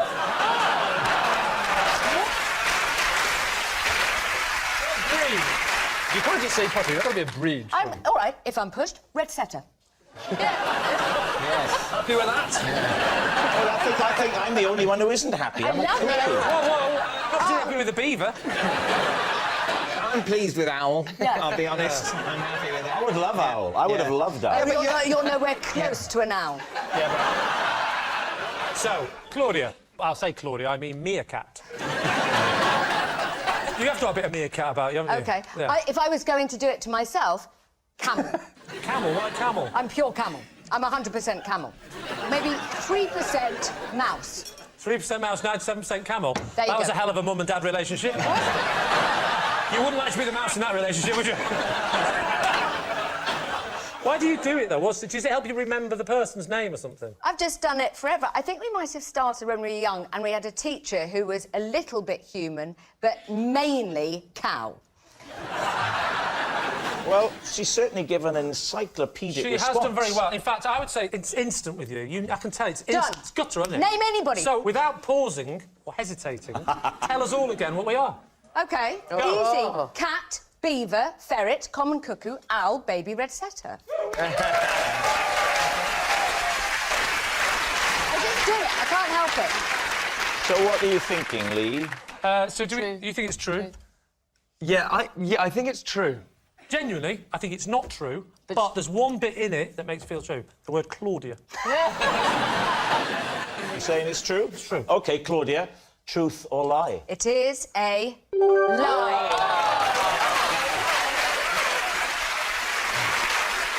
Yes, it's a lie. Claudia doesn't think of an animal every time she meets someone. Jamie, you're next. Oh. I once set a sauna on fire. What? How?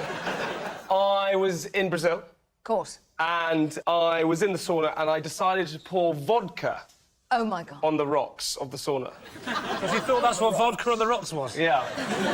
No, I tell you how it started was my friend told me I was in Cornwall, of all places, and my friend said... Can I jump in here and Yeah. say, did your parents know you were drinking? I wasn't a minor. I was 18 and a half. Isn't 18 and a half 18 once you get to be an adult? Well, no. So true. Who says 18 and a half? You're in Cornwall. I was in Cornwall, and my friend said to me, if you go and lie in the bath and pour vodka in it, like a shot of vodka... In the bath? In the bath, it gets you drunk. I didn't go and do it, but then... A shot of vodka in a bath? Because of the fumes, it gets you drunk. So I was in Brazil travelling, and my friend had a sauna in their apartment. So I was left alone, and so I've heard about these Brazilian slums. So you're left alone in this flat I was left with alone. a bottle of vodka, and you thought, if only there was some way I could use this bottle of vodka to make me become drunk.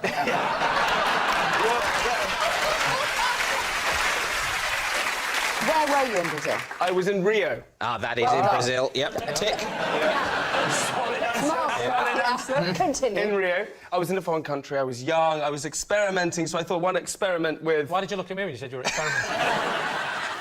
I decided to take the bottle of vodka into my sauna and pour it onto the rocks. As I poured it onto the rocks, it went into flames and it burnt the sauna. So you poured it onto the rocks, and immediately what happened? So I poured it onto the rocks and started to flames. Just one shot of it, or the whole bottle? The half a bottle. So Half a bottle of vodka? Wow. No, At 18 and a half, you change the rules. So, and so the fire engines turned up and we... No, hang on. We've missed a beat here. You're in the sauna. Yeah. You've poured half a bottle of vodka onto the rock things. Flames are appearing. Yes. You're sitting there. What are you wearing? Well, I was going to go... They've told me to make the show sexier. I was going to go in naked because I thought that's what you do, but I actually put on my swimming trunks. So I wore swimming trunks in there. But the one How low down your leg did they go? Mine are slight. They're Give me not some too inches long. above the knee. I would say about 7 inches. Above the knee? Above the knee. If you go 7 inches above my knee, you get to my waist. Nice.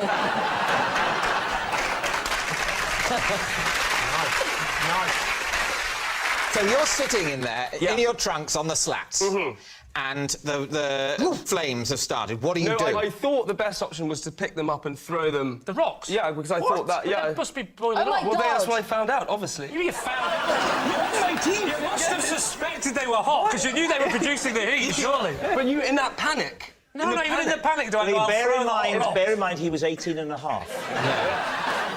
So I try and pick up the rocks to throw them out the door and realise they were... Out of the door? Yeah, well, because there's a...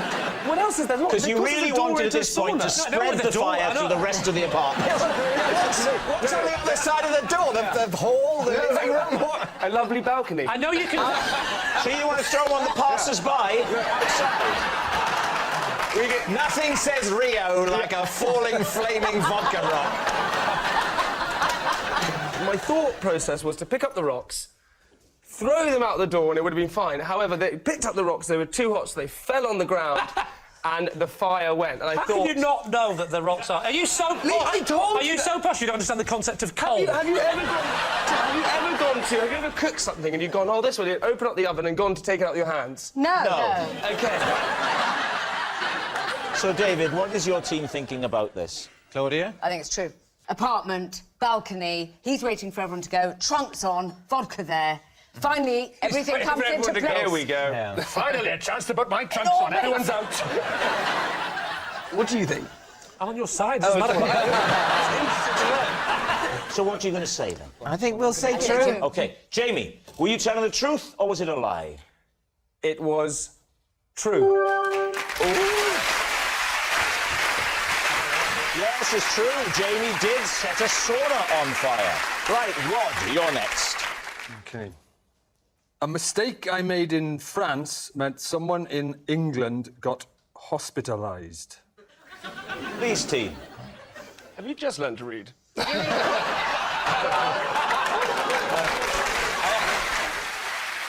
Was the mistake you made in the French language? It's a simple question, Rod. Was it in the French? Was it in the language of Right. French? It's a simple question with a simple answer. Right. Yes, it Can was. you tell us the mistake you made, please? The mistake I made got somebody hospitalised. That was the... Didn't say... No. That's not worthy of a clap. What was the mistake? What was the mistake? I'll take it from here. What was the nature of this mistake? It was a language thing. It was a French-English mix-up. It was a mix-up, a terrible mix-up, language mix-up. What were you doing terrible. in France? I was on the phone. I was in France. I was working in France, and I was on the phone. Working in France. I was on the phone to England, and I made a mistake with my French-English translation. Who received the mistake? A girl. A girl. What was her name? Anne. What colour hair does she have? I don't know. She was on the phone.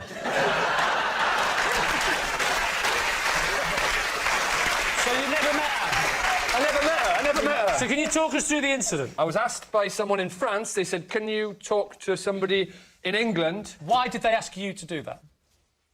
Because they didn't speak English. Right. What was the relationship between Anne and the person that had asked you to talk? Oh, that was Anne's father said, "Can you speak to Anne? She's in England, we're in France. And ask her what's wrong with her." How did you know him? What was How the did you know him? relationship? There's a new angle. Oh, I knew him. Well, you should have asked. I knew him because I worked in France. I was in a school. I worked in a school. He was the caretaker. What were you doing in school? I was teaching English. Now, his daughter, she's French. Yes. She's living in England. Yeah.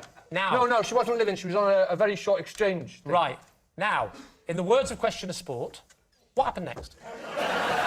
He came to me, he said, "Can you talk to my daughter, Anne? She's ill, she's in England." She couldn't speak to the family she was with. That's the problem. That's the problem. So she didn't know how to speak to the family? She couldn't speak to the family because How the is family you was English. speaking to her going to help that? Right, here's the situation. Anne could talk to her dad and tell her what was wrong with her in French, but he couldn't say that to the family because they didn't speak French and he didn't speak English. So he came to me, who spoke both languages. I went to her, I spoke to her in French, then I passed it on to the family in English. What's wrong with them? I passed that on to him in English, then I passed it back to him in French. Everyone's happy. Now, She got... You said that you made a mistake that caused this person to be hospitalised. That's right, I did, yeah. What did you do wrong? What did you say wrong? Yeah. I said, qu'est-ce qui se passe, all that, you know, as you do. And she said, j'ai une angine. Was she stuck in the bell tower? I know what's wrong with her. Is it something to do with her back? J'ai une angine. And what is that? What does that mean? Well, I got the English family on the phone, and I said, "Hey, she's got an angina. She got angina." And that's a mistake, right? Well, angina, I found out later, is a serious heart condition, so Right. she was hospitalised. But what was wrong with her? Angine is a sore throat. I didn't know that at the time.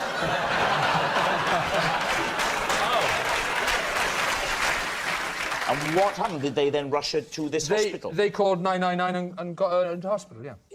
Nuff. OK, so Lee, what are you thinking? Could it be true? I don't think Anne is a French name. That's the one bit in it that I don't believe. Anne-Marie? Is she? Don't know.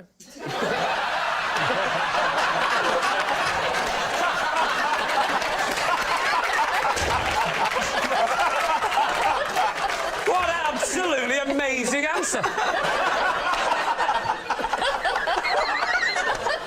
That's one of the funniest things anybody's ever said. I believe it to be true. You believe it to be true? Mm-hmm. OK. It was so torturous getting that story out that it has to be the truth. Yeah. Lee, you think so too? It could not be any truer. Rod, truth or lie? Of course, it is true.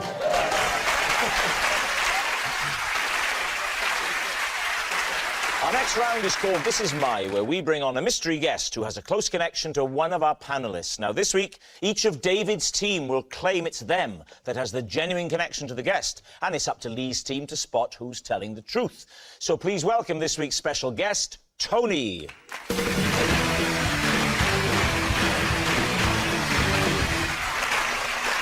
Right, let's start with you, Claudia. What is Tony to you? This is Tony. He's my builder. He drove for over an hour to come to my house to fix my TV, and it turned out all I needed to do was change the batteries in the remote control.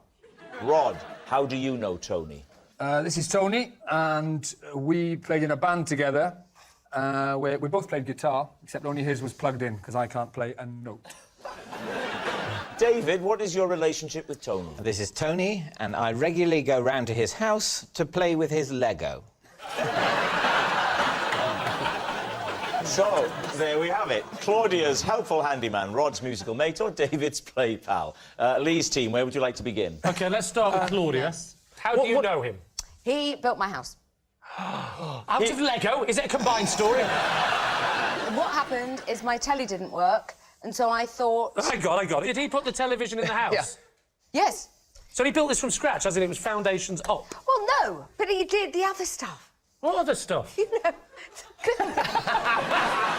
No, the painting. Help me. I think I feel like... You know, the other stuff. The painting. The television wasn't working. You Correct. thought, I'll call my builder. That's what happened. Why did you think the builder is responsible for the television? I thought he would know about things falling off. I've got an unstable roof. You've got an unstable mind. What are you clapping? The telly didn't work. The little puffin baby, what's his... Yeah. He wanted to watch what the do you mean, telly. little puffin baby? What is a puffin? Stop talking to me.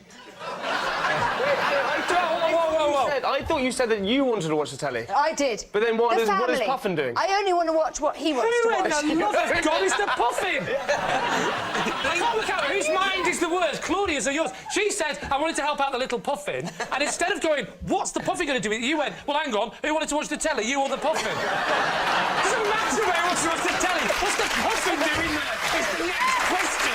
Anyway, and Tony went, no problem, because... Tell us on the Puffin! Let's do it in the house, and I'm not moving on. No, that's not his real name. He's called Arthur, but... Who's Arthur? Your child! You're sold! That's all I wanted! Did you go to the Rob Gilbert School of Explanation? Let's move this on. OK, then he arrives, and he gets to the house. Yeah. He comes in, and what happens? And I say something must have fallen off the roof, Tony. Meaning the aerial or the dish? But didn't you see that little red light in the bottom right-hand corner that wasn't green? Interesting. Did he fix it straight away, or did he not have the tools? Watch his face.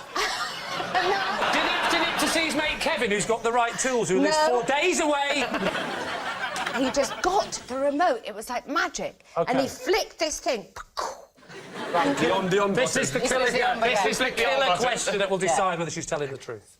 Did he charge you? No. He's not a builder.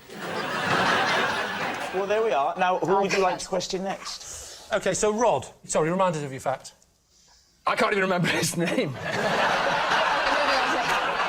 It's Tony. I know what it is. I'm bluffing. It's a bluff. I'm bluffing. Right, this is Tony. We played in a band together. We both played guitar, but only his was plugged in because I can't play a note. You can't play? What was the band called? It was a long time... Muck Spreader. Where did you get the name from? 2 of the band were, like, farmers. It's rural West Wales. Why were you part of the band, then, if you couldn't play and you weren't singing? Because Tony was the lead singer and guitarist, and as you see him now, that's the kind of charisma he brought to the stage. Why were you in the band? That's what I'm coming to. That's what you I'm were saying. there for charisma? No, Tony was... this is what he was like as a lead frontman. Surely he didn't put his arms behind his back when he was playing the guitar. No, he had a guitar. He had a guitar in front of him. Yeah. But in all other ways, that is exactly what Dressed he in a was suit. like. Right. And he looked dull and uncharismatic at the front of the... So boring was he at the front. That is not... we're not doubting that. What we're doubting is the fact that he thought you could help that situation. They saw me dancing kind of on the dance floor in a barn dance thing, and they thought, we need a front man, because I was so dull. So you were like the Bez? The Bez. I was exactly like the Bez, but with a guitar. And what kind... Well, I was going to say, what kind of music did you play, but you didn't. What kind of music didn't you play? Well, the band was a sort of punky, rocky sort of... Can you... Punky rocky, is that how you introduced it, Johnny Rotten? And now we're going to do some punky rocky music. Can you do a... I'm the Muck Spreaders. Can you do... I am the Antichrist. I'm not, I'm a farmer. I'm the Muck Spreaders. All our songs had the word muck in the title. Like what? Like, hey, hey, we're the Muck Spreaders. Muck-a-do about nothing. You did Shakespeare plays as well? And now, ladies and gentlemen, this punk rock band would now like to perform a piece from Shakespeare. But he won't be speaking, he's not plugged in, he'll mind me. Okay. So, what about David? OK, David, this is Tony and you go around to his house to play Lego, is that what you're saying? Why would you play Lego at Tony's house? He's got a lot of Lego. Can I say at this point, with all this mention of Lego, with us being the BBC, there are other children's building blocks available. They're not as good, but there are others.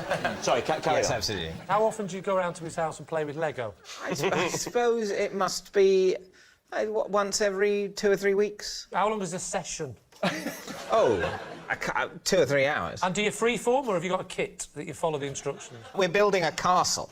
Are you? A model of a castle. So this castle, is it an exact replica of your house, or is it...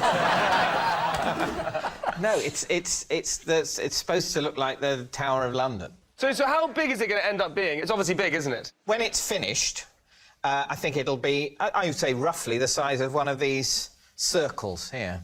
Wow, and how long is that going to take? As big as that? Yeah. It's big. Do you have different sections that you work on, or do you work on the same section at the same time? What we've largely done is completed the White Tower, and now we're trying to work out the footprint, if you see what I mean, of the curtain wall. Quick question. Are you still married? Yes, I am. How do you know him? I know him because I made a documentary.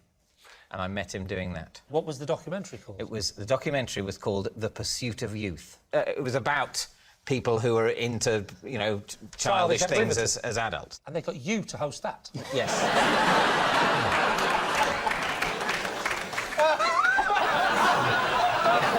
When you approached this sort of Lego building, did everyone believe you? So you told your wife, you said, I'm going to go and build Lego at Tony's house, and everything was fine, and that was all... She seemed to believe me. Has Tony got a wife? I can answer that. Yes, Tony does have a wife. What is the name of the person who started Lego? I don't know. Nor do I, so...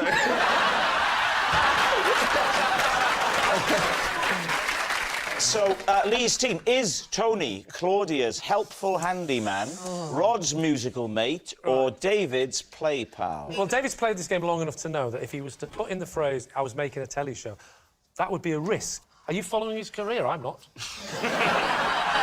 Anybody here following David's career? Anybody? I feel like I saw the trailer for it. Don't say that even as a I feel like I saw the trailer. That was trailers? David... This week on Pursuit of Youth. How's your wife, Tony? Join us next week on Pursuit of Youth.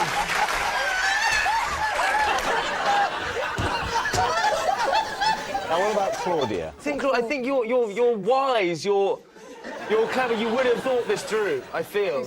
You would think Claudia is wise and clever? Wise and the two... Have you ever seen her on the television? Or met her? No, but I think you have good initiative. You have very good initiative. So who do you think it is, Jamie, if you don't think it's Claudia?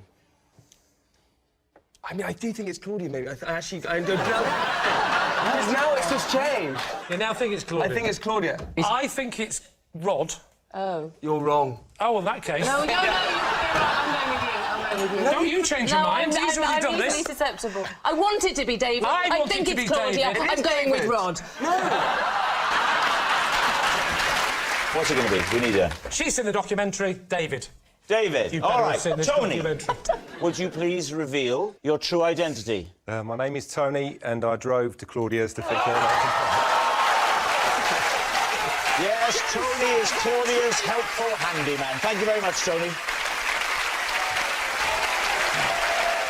Which brings us to our final round, quick-fire lies, and we start with... It's Rod. I can't wear normal gloves because I have an unusual hand. Lee. Which of the two hands is unusual? That one. Would you hold up your unusual hand? I'll show you some of it. I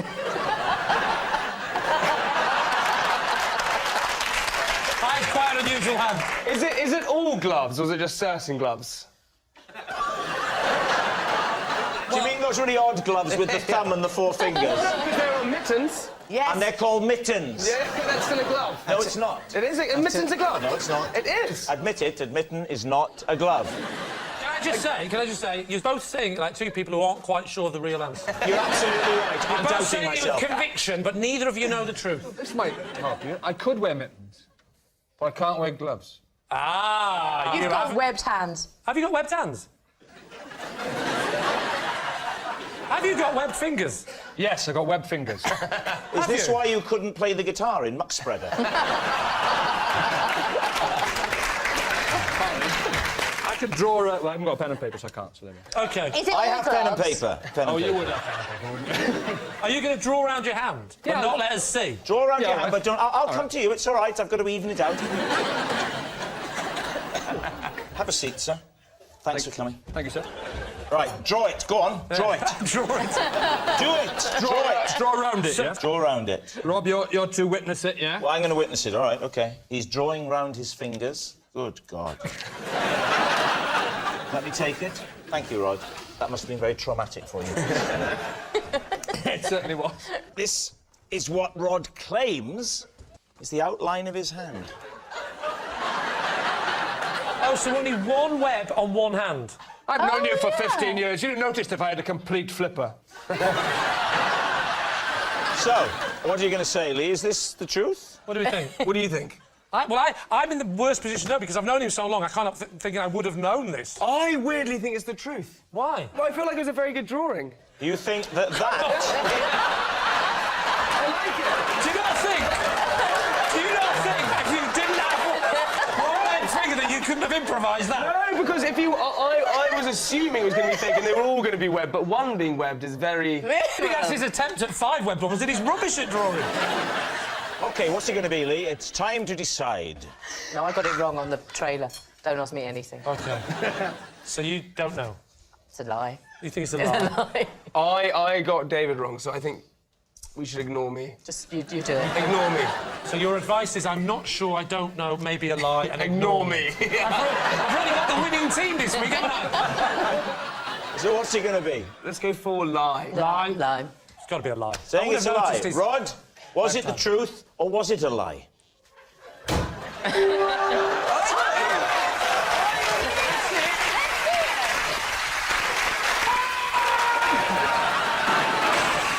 And that noise signals time is up. It's the end of the show. I can reveal that David's team have won by 4 points to 1. Thank you for watching. Good night.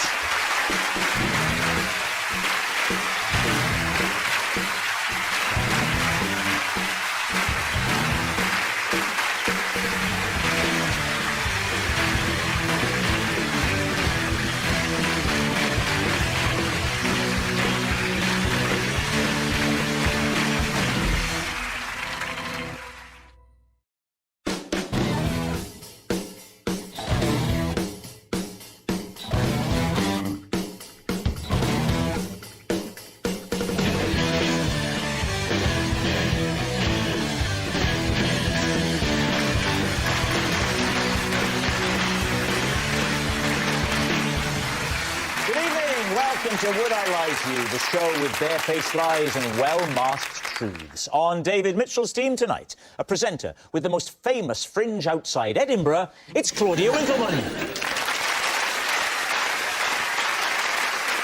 And a comedian who fell in love and married her husband when she was booked as a guest on his show. Don't get any ideas tonight, I'm taken. It's Sarah Barron.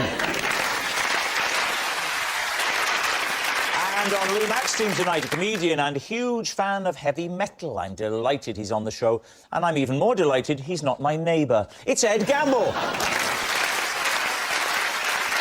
And a Church of England minister who once appeared on Celebrity MasterChef. What she did with those loaves and fishes was amazing. It's the Reverend Kate Botley. So to round one, Home Truths, where our panellists read out a statement from the card in front of them. To make things harder, they've never seen the card before. They've no idea what they'll be faced with. It's up to the opposing team to sort the fact from the fiction. And Kate is first up tonight. Can I just say before you start, this whole thou shalt not lie, let that go for a couple of hours. Sunday, I embarrassed myself in front of the entire congregation after too many cups of communion wine. David's team. So, cups of communion wine. Had you over-catered and you had to finish it up? Yeah, basically that's what happens. So the rule is that if you bless the wine, it then has to be reverently consumed, is the phrase. So you have to finish it. I guess where it comes from is that, you know, once it's blessed, it sort of changes, if you like. It's not just normal wine anymore. Well, as usual, the issue of transubstantiation has come up on the show. So, obviously, if it's the blood of Christ, you can't just pour that down the sink. You've got to drink it. Because Christ wants all of his blood finished up. Yeah. So I had, like lots of vicars, I look after lots of churches, and so I had lots of services that day. Well, that must be very difficult. Yeah, well, there's lots of dashing about. You say it's difficult. It's only one day a week, isn't it? I mean, the hours are good, aren't they? You can fall out with people, you know. Not if you're full of forgiveness.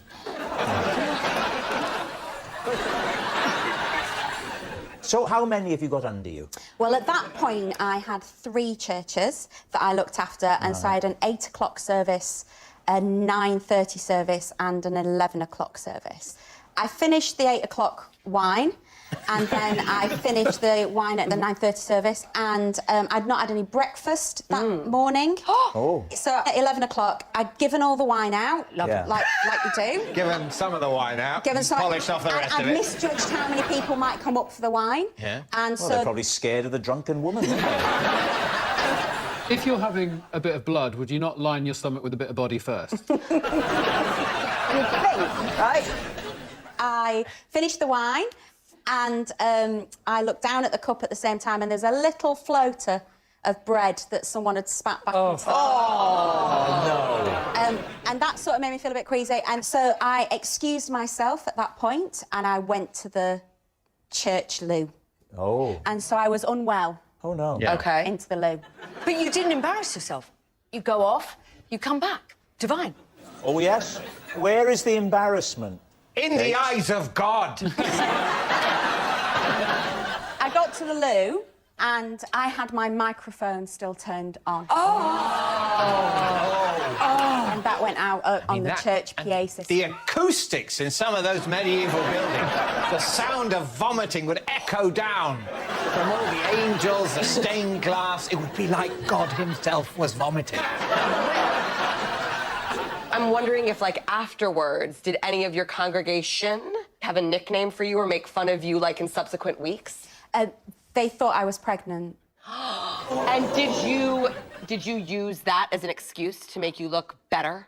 Well, I wouldn't say I used it, but I didn't carry tables for a few days and move chairs. Sarah, what are you thinking? My instinct is telling me that it's a lie, because I think she's more in control than that. Obviously, I believe the thing that you've got to finish up the blessed wine. You can't just put the cork back in it. It's very difficult. I think it's a lie.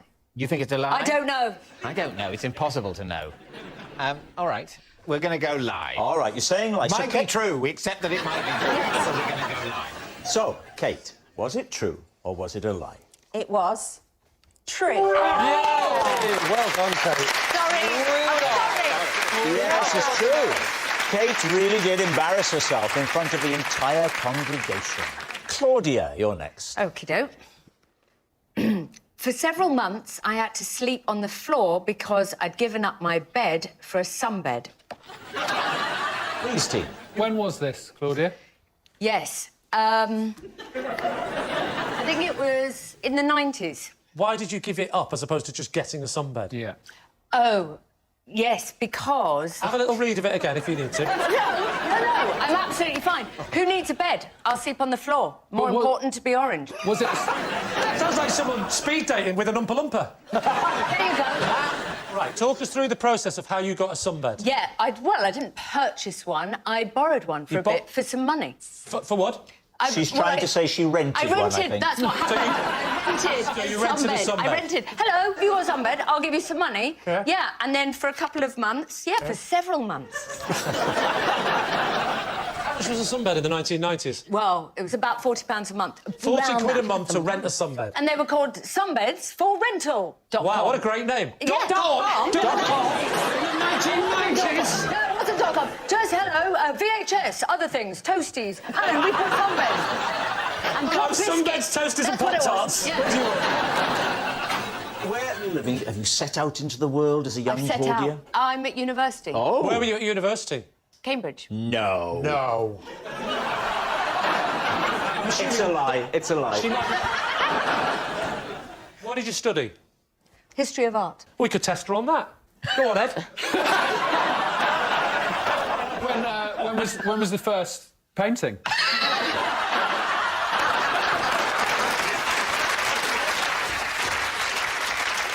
So where was this room? Was it in a campus block?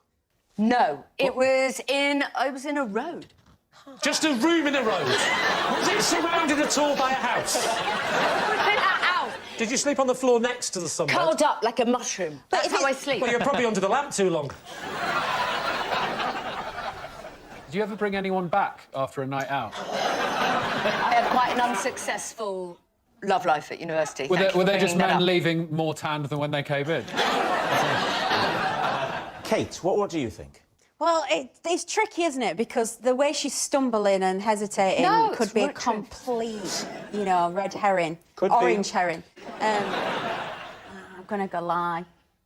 The thing is, Claudia's been on the show many times before, and sometimes she tells the truth, sometimes she lies, but what I've learnt about her is she doesn't know what's going on in her own life.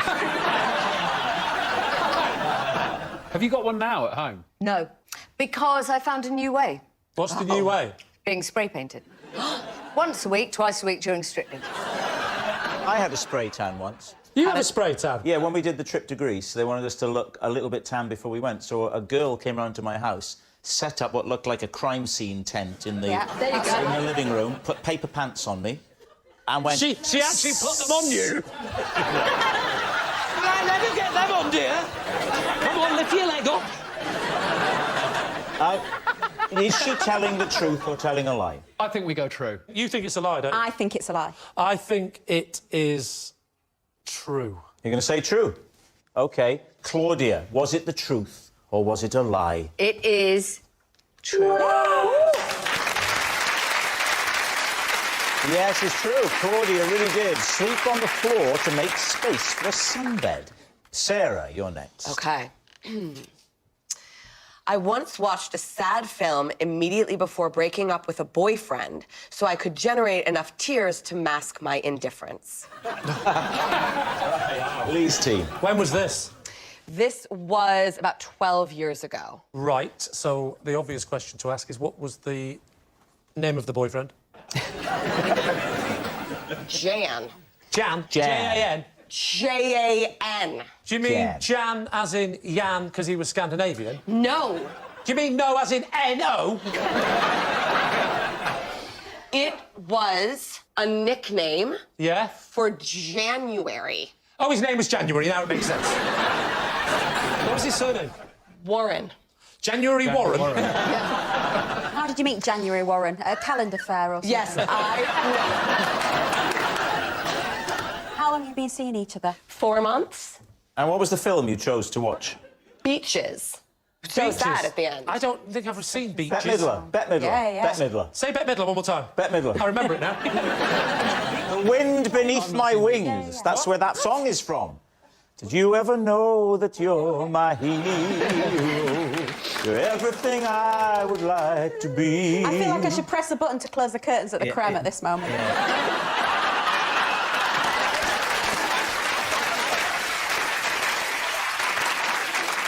Sarah, I'm going to be January Warren. And we're going to recreate it, OK? Okay. You ready? Yeah. Hey, Sarah, how you doing, honey? I just gotta tell you, I've never been as happy in a relationship as I am with you. Honey, you look a little upset. What's the matter, sweetie? Honey, is something wrong? You want some fun time? Make it right?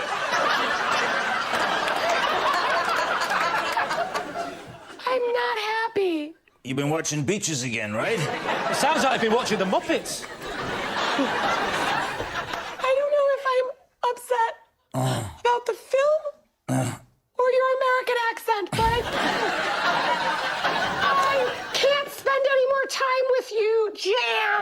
you know what? I'm turning into Fuzzy Bears.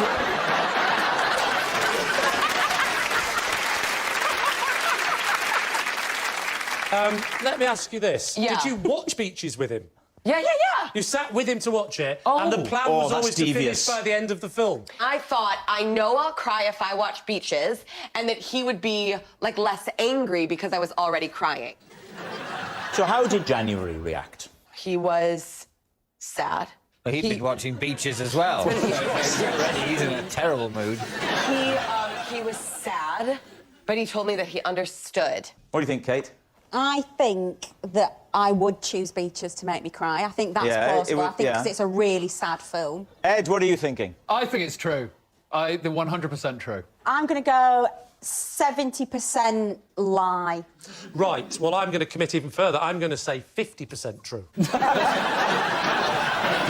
a lie. You're saying it's a lie? Of course it's a lie. OK, Sarah, truth or lie? A lie! It's a lie. Sarah didn't watch a sad film just before a breakup. No.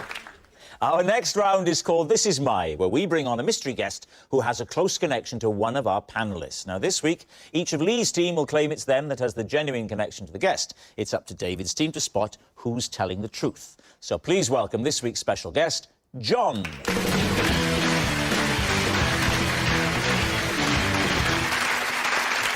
So, Ed, what is John to you? This is John. I once hid behind my shower curtain after mistaking him for a burglar. Ed's mistaken miscreant. Kate, how do you know John? This is John. He gave me the best day of my life at the National Funeral Exhibition. Kate's morbid mate. And Lee, what is your relationship with John? This is John. He recently named his baby Lee after I helped him deliver it in a local library. David, where do you want to start? Ed, where was this shower curtain? I was renting a new flat, and it was the first night that I was there. Yeah. And tell us a story. I was asleep. Yeah. And I was woken up by someone coming into the front door, and I wasn't expecting anyone to be coming in. Yeah. So my immediate reaction was to panic. I was in a new place, ran to the bathroom, locked the door, got into the bath, shut the shower curtain. Have you seen the film Psycho? I haven't. Ed, what was he doing in your flat? So it emerges that he was the previous tenant, and it was his first night in his new place. He was drunk and just went home on autopilot. Didn't you change the keys when you took over? You can't just change the keys, you have to change the locks as well, otherwise they don't work. Well, we got the keys off the landlord. Yes. And obviously, John hadn't given his keys back. So what happens next? Well, so I was in the bathroom for quite a long time panicking because I thought there's a burglar. How did the panic manifest? Was it palpitations? What was going on? Sort of an all-over fizzy feeling. Right? Are you living with a girlfriend? Yeah, but she wasn't. She was away for work. I had to do the move, basically. So you're cowering behind the shower curtain. Yes. Yeah. You're as fizzy as anything. Yeah. Girlfriend's away, you do the move. All right, OK. And he's in. That's exactly how the conversation went. Yeah. And he's pickled, coming in, fumbling around. Yes. Where's my bed? And you're behind the shower curtain. I was fizzing for about an hour, and I could hear them smashing For an around, hour? like fumbling How around. Smashing around or fumbling around? Yes. They're different things. No, well, smashing and fumbling. Smash, smash, smash. He fumbled. Fumble. He fumbled. Smash, smash, smash. He fumbled. Your the- Tommy Cooper impression isn't getting any better, is it? He fumbled to the extent that it became a smash. Ed, what is the moment when you decide to open the bathroom door and emerge? When it's gone completely silent. And that doesn't strike you as the most threatening moment? No, because he might have gone. I was hoping he'd gone. You come out, cowering. Open the door. I peek and can see that he's fallen asleep on the sofa. Oh, my God, yeah. You're in pyjamas. You go out. No, Do you wake him up? boxers. So you're just in boxer shorts? Yes. One can feel vulnerable like that. Yeah. What do you sleep in, David? conventional pyjamas. Do you sleep in the full Stylish. matching top and bottom pyjama? Actually, at the moment, seeing as you're interested, I have got... I'm not interested, David, I'm aroused. My most recent system involves more pyjama-ish bottoms, and then actually it's more like a T-shirt on the top, which is incredibly modern. What do you sleep in? I sleep in my boxer shorts if I'm cold, and if I'm feeling hot, nothing. Now I'm aroused. Yeah. That was a joke. So you're in a Lee Mack-style nocturnal outfit. Yeah, but the cold version. Yeah. And I gently approached. I did have a small vase in one hand just in case it turned rough. Had you taken that into the bathroom, or did you pick it up? On the way. Right, OK. Off the little table. Yeah. So you'd unpacked the flat in one day, girlfriend away, and No. thought the little vase would look lovely here. Well, I'd not fully unpacked, but I'd unpacked the knick-knack box and the little vase was at the top of it. Knick-knacks first, necessities later. Yeah. We're not animals. My clothes, but I tell you what we do need is a tiny little trinket area. All right, look, you're there in your boxers, you got your knickknacks out. What happens? What happens next? I gently shook him by the shoulder, gently woke him up, and he was a bit confused, to be honest, but once he realised what he'd done, he was very, very embarrassed. So what had he been doing for all that fumbling and smashing? Well, I think he was trying to make himself a snack. Did you see evidence of what sort of snack it was? Well, the cupboards were empty. He'd made himself a lovely knick-knack sandwich. So, David, who would you like to quiz next? Kate, so what is the National Funeral Exhibition? It's like the trade show. So it's not a permanent thing, it happens once a year, like a sort of conference, like the motor show, that kind of It's thing. like the ideal home exhibition, the ideal death exhibition. I like to call it the Hearse of the Year show. Anyway, a friend of mine who is also a vicar had been to it before and said, you should go to this. And so John took me along because John is my local funeral director. And why was it so fantastic? There was lots of things to try out. Could you get in a coffin? You could get in a coffin and you could have the lid put on. Did you give it a try, Kate? I did get in a coffin and had a little try in one. Yep. Well, I'm never going to know what it feels like, You will really, one day. am I? You will one day. I couldn't do that. Could You do won't that? one day, Rob. Well, I think when we die... We're alive. We're still alive. Very spiritual person, aren't you, Rob? Yeah. Apart from these coffins, what else was on display? I had to go on a grave digging machine. That was a lot of fun. A grave digging machine? I was going to say, is that just a spade? So, are you friends? Yep, he picked me up in his car. We went round the exhibition. He was shopping for some things. He had some things that he needed to buy. What did he need to buy? New top hats for all the staff, and he also needed more storage, a bigger fridge. Sorry, did you just say more storage, a bigger fridge? Does it have an ice-making machine at the front? How many times in a week do you guys speak to each other? Oh, only when we've got work, so it depends what the rate of... Once again, the subject of the local death rate has come up on the show. All right. Now then, what about Lee? Just remind us what you said, Lee. This is John. He named his baby Lee because I recently helped him deliver it in my local library. OK, so what were Sorry, you... we haven't got time for any more questions. What were you doing in the library? How dare you? I'd gone to borrow a book. It's a library. And John is there with his wife? Well, yes, he didn't give birth to the baby. And she's that pregnant? Yeah. She was on the floor, screaming. In the library? I said, are you all right? And she said, yeah, I'm really overdue. I said, don't panic, the fines aren't that big here. When was this? Oh, this was, like, this morning. No, it wasn't this morning. It was about 3 months ago. OK, so you were in the library 3 months ago. Correct. During the lockdown, when all the libraries are closed. I might be wrong with my timings, but it was was just... Feb. It was the first time the library had opened after lockdown, because that's why it was so quiet. I was first in there. You were first in when the library reopened. So did I say library? So yes, I meant Wetherspoons. I was one of the first in, and I was in there with my mask, and he thought I was a nurse, and... So what's the first sound you hear from his wife? Shh. It was on my phone at the time. Yeah. Shh, like that. Right. And then I walked off. But that was about 10 minutes later when she had a baby. Who was the one who told her it was time to push? I wouldn't know when someone has to push. So who was running this whole thing?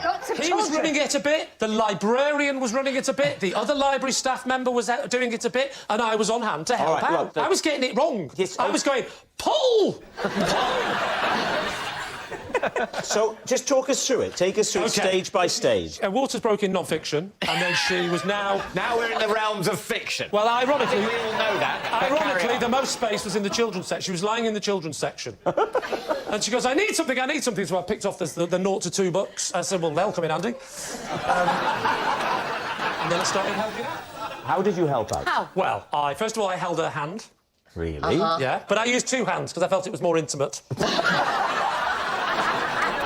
You'll appreciate this. I was giving a little prayer at the same time. Help me out here, please, God, I don't know what to do. Yes. No. And did a baby appear, or did you get into the ambulance? Not only a baby, 3 wise men. It's good, isn't it? So let's not jump ahead now, Lee. Go through it. I say jump ahead, it was 2,000 years ago. Let's go on. So, you've got 2 hands praying. Yeah. What happened then? Well, and then she starts having the baby. So I mean, that doesn't happen What in do an you mean? instant. There's a little bit of an appearance. I didn't get involved in the business end, did I? Yeah, Who did? The librarian? My manager, he deals with all the business stuff. All right, we need an answer. So, David's team, is John Ed's mistaken miscreant, Kate's morbid mate, or Lee's proud parent? So at the beginning, when Ed first told his story, I didn't buy it. But now, looking at him, I'm getting more of the drunk guy and less of the funeral director. But that's because he's come and he's all in casual situation. Does John have a family, Kate? Yes. What do they comprise of? I'll tell you. A small baby called Lee and a wife. He's got a younger son who's going to follow in the family footsteps. Wow, he grew up quick. So, what's it going to be then? Time to decide. Well, John, would you just tell us? Process of elimination, I'm going Ed. You're going Ed, Stories. OK. Claude? I'm going Kate. David, what do you get when you look at John? Kate has behaved like she knows this man. OK. I'll go Kate. John, would you please reveal your true identity? I'm John, and I took Kate to the National Funeral Exhibition. Yes, John is Kate's morbid mate. Thank you very much, John. This brings us to our final round, quickfire lies, and we start with... It's David. Last year, while staying in a hotel, I was forced to sleep with tea bags in my ears to drown out the sound of the work Christmas party below. These two. Where was this? It was in Bruges. Bruges? What were you doing in Bruges? Little Christmas break. What, from your wife? No, she was there too. How long were you there for? We were there for 3 nights, I think. And did this happen only on one night? Yes, it was a one-night Christmas party. It obviously didn't really take off. Was it just you with the tea bags, or did your wife put the bourbons in or something, or...? Is that a euphemism? No, she had less difficulty sleeping than me. Why, had you been talking again? There you are in Bruges, and what's the noise like? Is it... An occasional Brugians going, ah, I didn't hear particularly many... Such fun we're having tonight. Oh. Why is it only one night? Why not 2 or 3? Where's the bearded man we saw in reception? What do you think he's doing now? I don't believe you're a man who would travel without earplugs to a hotel. Well, let me tell you, I'm asking you to believe that I am not only a man who would travel to a hotel without earplugs, but someone who has never taken earplugs to a hotel ever. So now look, before you put these tea bags into your ears, did you try anything else? Yes, I tried getting to sleep normally. Was it a regular square tea bag or one of those pyramid-shaped ones? It was a round one. Oh, a round one? Yes. So you'd have had to scrunch it up and put it in your ear? Yeah. I kind of thinking it would have worked better if it had been a bit damp. Yes. Yeah. Was it a bit damp? No. You put it in dry. Yeah, yes. I'm not sure. Did it? You've got to be careful. Things can be taken out of context. It would be awful if the neighbours were listening to you in the hotel room and Victoria's going, I wouldn't put that in if it's so dry. So what do you think? Kate, is this true? I think if he was going to put anything in his ears to stop the noise, it would have been rolled up loo roll. Oh, you know those sugar straws you get? Wouldn't he have put 2 of those in his ear? You mean the little sachets of sugar? The long, thin ones, yeah. Are you mad? No, the sugar sachet bursts and projects sugar particles into my inner ear. Sweet dreams.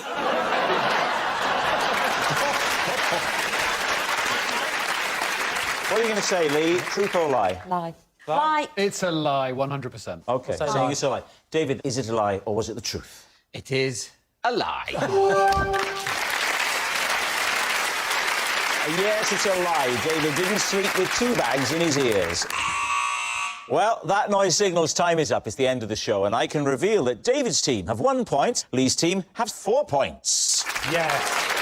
Well done. Thanks for watching. We'll see you next time. Good night.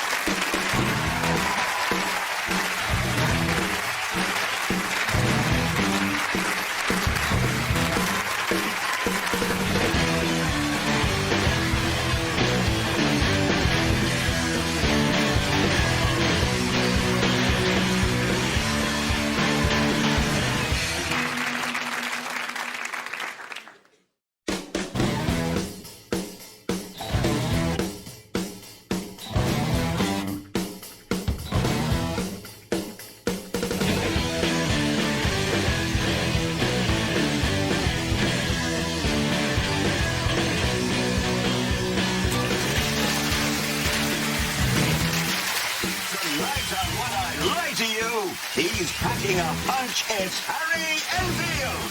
She's packed a lunch, it's Claudia Winkleman. And their team captain, David Mitchell. And facing them tonight, she's practically royalty, it's Tara Palmer-Tompkinson. He's got a Netto loyalty card, it's Dave Spikey. And their team captain, Lee Mack. But now, risk busting your head with screams of excitement for your host, Angus Deaton.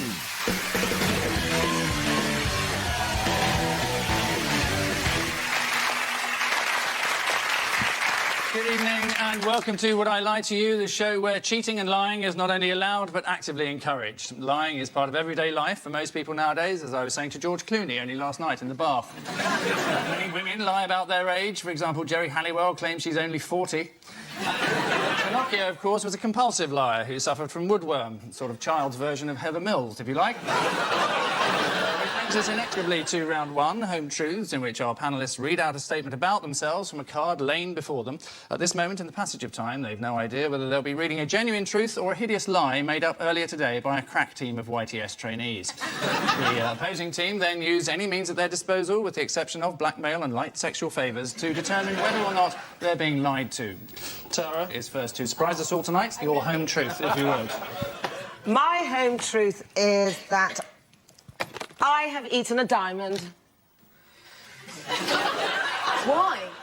I didn't mean to. I was at a restaurant in Paris and a guy put it in my pudding and he was so rat-assed by pudding he forgot to tell me and I ate the whole thing. Was this in a restaurant? Yes, it was in a restaurant And in he put Paris. it in your pudding? Yeah. But by the time you got to pudding, he was too rat-assed to remember. In restaurants, they don't prepare pudding at the beginning of the meal and allow you to have a look at it and pop a diamond in it so that later on... None of this adds up. I'm sitting next to Quincy. He went... He said to the people before, look, I want to surprise her, so can you put this diamond in her pudding? So he gave them the diamond in And then we had a row, and he got rat-assed, and then I ate the diamond. End of. Right. At what point did he remember that he put this diamond in your pudding? Was it just after you'd eaten No, it? it wasn't just after. It was on the way back to while we were walking along the Seine. Still arguing. And then you went, oh, Jesus Christ! Could he have been lying in the same way that No, because I then went through Heathrow Airport and it went bring, bring, bring, bring, take off everything. No. And everything, and then it was found to be held in my packet. called metal detectors, not diamond detectors. Yeah, but it's on metal. David, what are you veering?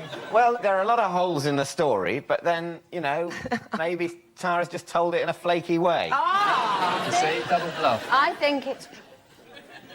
Why? I know. Look, There's I a lot heard you out there laughing at me. However, I think... Sure, there were areas where it didn't make sense. The metal detector, let it go. The bottom line is, I bet you it's true. Yeah, but I think it's the crafty kind of thing the researchers would have thought, what's the kind of stupid, tough thing? I'm going to go, it's a lie. He's saying it's a lie. He's overruling Claudia. Tara, fact or fantasy? It's true. Oh, Tara, it's actually true.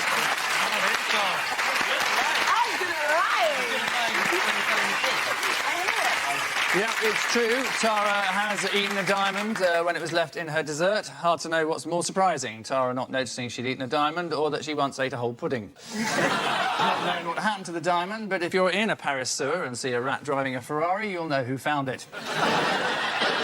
Harry, your home truth, if you would. I can identify any breed of dog just by hearing it growl.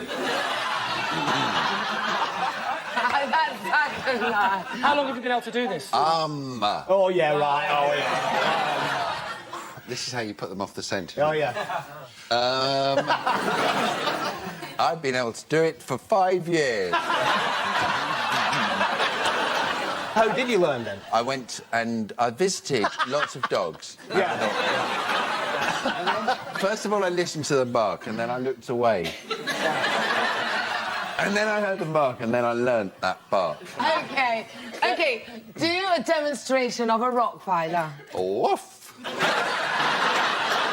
He can't imitate dogs. He just can recognise the growls. OK, what's this one? It's a Rottweiler. No, it's a St. Bernard. No. And can you distinguish between, like, golden Labradors and black Labradors? Yes. Really? What's the difference between a golden one and a black one? You're such a liar. Well, some go woof, and the other do a slightly different woof. So you can do basically every single breed of dog. Can you do Could you, for cats example, too? just not even bother with the growls? Could you name 10 types of dog for us? Yes. Please. Go on, name them. Well, now would be a good time, yes. Golden Labrador. Yes. Black Labrador. Lee, hang on, I want to see if he runs out of colours. Whippet. Greyhound. Sorry, Tara, what are you going for? I think he's lying. I think we'll have to say that's not true. You're saying it's a lie. True or lie? Lie. Who'd have thought? Yeah, it's not actually true. Harry cannot tell what breed of dog it is by hearing its growl, although some people do have a similar skill, of course, being able to tell what breed of dog is just by smelling the kebab. Our next round is called Ring of Truth and utilises the groundbreaking notion of rewarding correct answers with points. Celebrity facts are what it's all about, but are they facts or fiction? Clouds were once removed from the sky so that Paul McCartney could perform Good Day Sunshine at a concert.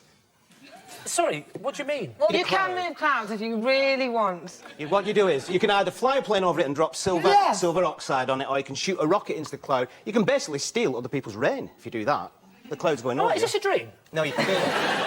So you're telling me that it's possible to move No, the I think cloud? it's true. Yeah, you have to have a lot of It might sound money. like a stupid question, but why would he move the cloud? Well, because Good day sunshine. Good day sunshine. It can't be good, bold, cloudy day sunshine. Just the song's called Good Day Sunshine. Doesn't mean you have to have the cloud moved. Yeah, but Did if you're when he Paul sang Don't Let McCartney- Me Down, did he gaffer tape himself to a lamppost? It's like at my 21st, I didn't want clouds, so my dad had them removed.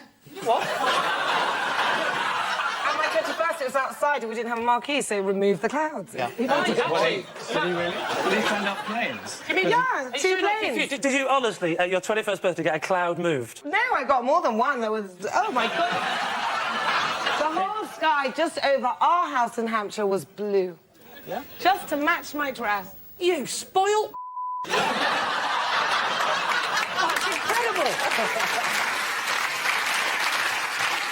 I might just add that was a lie. Of course my dad didn't have clouds removed, and I never even had a 21st. God, you guys are so gullible. The sun slightly shifted to the right, but not the back. Tara, why have you started lying to your own teeth? Lying Lying is a skill that's useful in this game, but you've found a way of using it that doesn't help you. It's called weather modification, is what they call it. What I don't understand about that is Paul McCartney is doing this concert for money, isn't he? He's doing a musical tour for money. Yes. That's his job. People are going to turn up to watch him sing Good Day Sunshine, whatever the weather. Why is it worth his while to spend $40,000 getting rid of the clouds? You're going to ask the crowd, look, I've got 25 grand here. We can either get rid of the clouds or it's vodka for everyone. It's always sunny when you're pissed. But to your answer. The fact is, you definitely can do it. The question is, did Paul McCartney have it done No, for this one honestly, bit and they song? were removed at my 21st. I just didn't like You it when did, you said really? spoiled bitch, but so I lied. But yeah, it was a double bluff. But yeah, I think you they did were have it removed. done, really? Yeah. OK, well, so we can keep it in, because I don't want to lose that story. I'd like to redress my comments. No, it's true. That's a really good idea. Well done for being so wealthy. Did you really have that?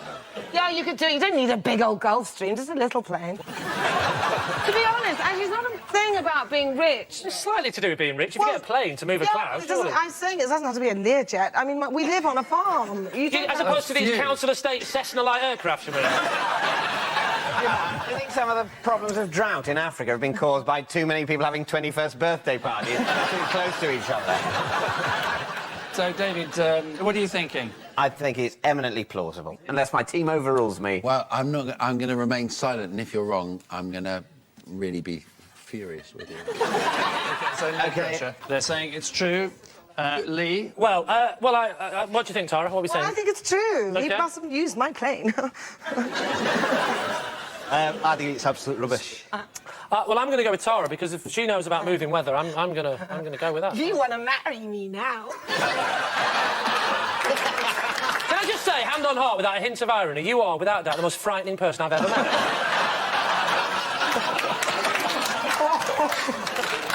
I've always been like this. My grandparents were brother and sister.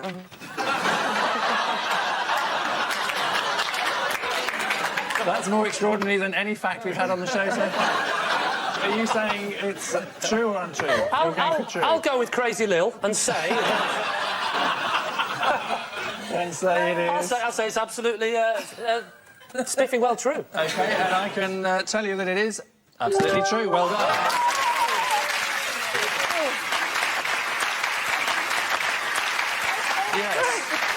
Yes, it's true. Paul McCartney did have clouds removed so he could perform Good Day Sunshine at a concert. Later that same concert, the audience asked to have its ears removed before he performed the frog chorus. And so, at the end of that round, it's Lee's team who are the cream of the crop, leading as they do, 3-2.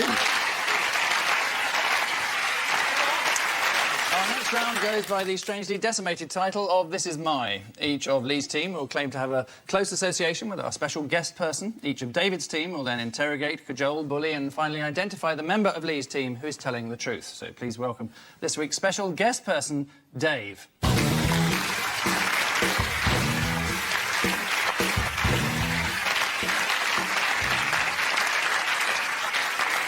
Now, Tara, perhaps you'd like to explain how you know Dave.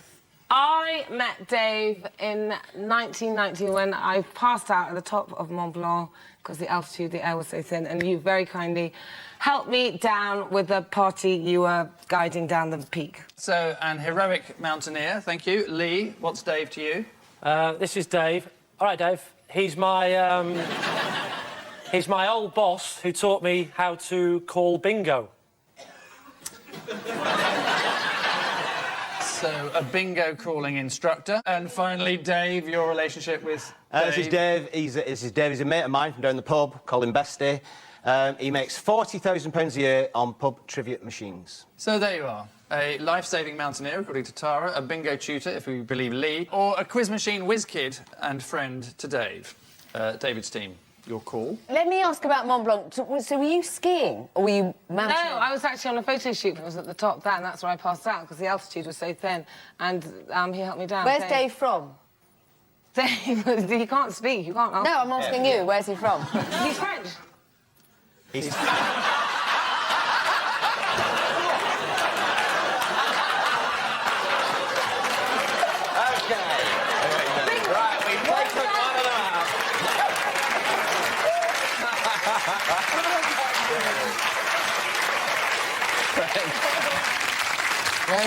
Where was Dave or Dave? No, or Le Dave. Le Dave. Wait, where was Le Dave, your boss? Dave, the boss, was working in the bingo hall. I wanted to talk bingo. I want to give you some numbers. Do it any of your life. What? 86. 86, yes, that's in bingo. Do a bingo call thing after it. 8 and 6. 86. It's not hard. I've got a system for all of them. 8. Oh, you mean the little rhymes? The rhymes they do? Yeah. Okay. Oh, I see. The garden gate, number 8. 72. Look at my shoe, 72. 89. Oh, look, the weather's fine. It used to be cloudy, but luckily we got Tara's plane to blow the clouds away. Look at it now. It's very fine, 89. So, is he called Bestie? Bessie. Yeah, he's called Bestie because he lives off bacon, egg, sausage and tomato. Oh, he doesn't look like a man who lives off bacon, egg, sausage and tomato. I look like a man who lives off bacon, egg, sausage and, you know, even I've been known to have some fruit, so... 6 years ago. Wait, Dave's friend Dave makes 40 grand a year from... What's his favourite subject? It's just general knowledge, I think. You think? I think so, yeah.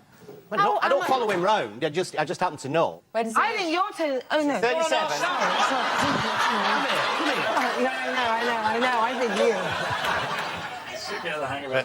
Does he declare his earnings to the Revenue and Customs? If not, what's he doing on television?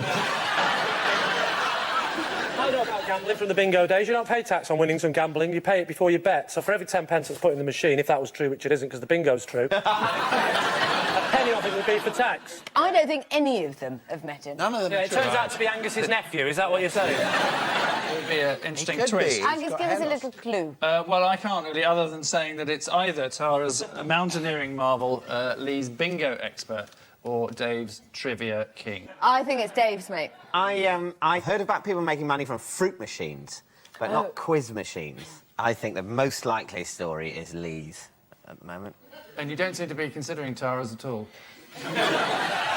We don't absolutely know Tara's wrong. You don't absolutely know, but I think the clue was what she said to Dave. I think you're telling the truth. That could be me just bluffing. Not now you've said that. Tara could be playing this game on a higher level than any of us. Right. Whatever you say. I'm going to go. I think it's Lee's bingo calling boss. Dave, special guest Dave, would you like to tell us exactly who you are?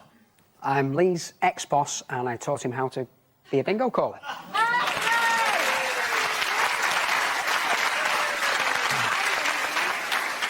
How old are you, Dave? Can I just ask? I'm 45. How old are you? Younger than you. Are you still maintaining that he's not telling the truth? You think in a minute, if you interrogate him enough, he's going to break down and go, "Oh, I knew I could not keep this up. I have been a fool. Many thanks, David. Many thanks to Dave Howard there, Lee's bingo calling teacher. The main skill of a bingo caller is to keep a smile on your face at all times, even as you're overwhelmed by the stench of lavender and urine. So, at the end of that round, a quick glance at the scores tells us Lee's team, who are starting to flounder hopelessly, struggling as they are, 5-3. And so, to Telly Tales, this week our area of specialist interest is Tomorrow's World, the show that predicted the way all our lives would be in the future, although strangely didn't foresee that we would be living our lives without the television programme Tomorrow's World. OK, Harry has an intriguing piece of information loosely related to this. The flamboyant Prendeville takes the cue ball and places it for his opponent, the world champion of the year 2000. About to pick up the cue ball.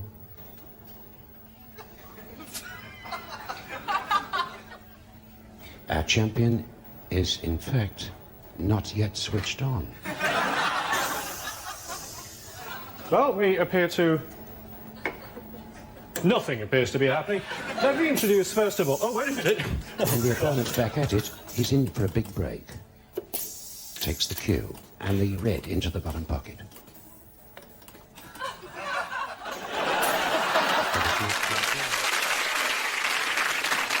flawless piece of broadcasting. A cheap robot, a snooker ball, it has to pot, and all on live television. Who'd have thought anything could possibly go wrong? But what's Harry's related fact, Harry? One episode showcased a toaster connected to the internet that burned a weather forecast into your toast. It's too much information for my brain to digest. The toaster does... It dials up the internet and your toast pops out with a cloud, sun or raindrop symbol on it. Oh, it's symbol on the toast, right. I mean, I'm guessing that, you know, sailors aren't using it, are they? Sailors. There's a big thing we've got to get right with the weather, otherwise we could all die. Don't worry, check in on the old World Service. No. I've got a toaster. Little sun symbol. Let's get out there. Never seen again? Yes, I mean, not a very detailed weather forecast. Yeah, this sounds like an ITV weather forecast, what I'm hearing. Sunny! Not sunny! Sponsored by Powergen. It was voted one of the 80 most important ideas of 2001. Yeah, I think it's really good. You think it's true? Yeah, definitely. Tara, you got a machine that dries you when you come out of the shower. Yeah, I do actually. How do you know that? The Filipino boy told him. It's what? It's just air. It just counts like a whole room. It's just air. Well, most people have air in their bathrooms. Hey, what's the it's problem very with towels? unhygienic to dry with towels, apparently. Right. How many people die of towel-related disease? I mean, this is a level of hygiene that clearly doesn't actually matter. Look, let me tell you. Like when they say there are more germs on your chopping board than are on your Lucy. Well, if that's so, it clearly doesn't matter, does it? Because they don't do anything And to I you. just say before you shoot me, I didn't design my bathroom. Someone else put the air in. OK, we're going to push you for an answer. I'm going to let Tara make the decision. True. But you are team captain. Your word is final. OK, that's true. Yeah, because he follows. I've got him under my spell. Let's see if they are remotely correct. It is a true. It's a truth. Yes, it's true. Tomorrow's World did feature a toaster that burned the weather forecast onto your toast, and proof, if proof were needed. Let's see what we can expect from the weather. It's a prototype, so I have to help it a little bit. A bit cloudy that side, but this is the side that matters, and look, tomorrow it is going to be cloudy. That is shit. That is really shit. I imagined how it would be, and I imagined it about 10 times better than that. Tell you what, doesn't it look more like, uh-oh, looks like there's going to be an atom bomb dropped on us. Again. Oh. No, I think it's brilliant. That could become addictive every morning. Oh, I wonder what it's going to be. Don't open the curtains, let's wait. And then it comes out. It makes life fun. That doesn't sound like you have to struggle to make things fun. That's fun. Ooh, I can't wait till a vague shape on my toast gives me a shit idea of what the weather might be like. Then I'll open the curtains, it'll be different, and that'll be fun. So at the end of that round, it's David's team who are beginning to feel the heat behind as they are 6-5.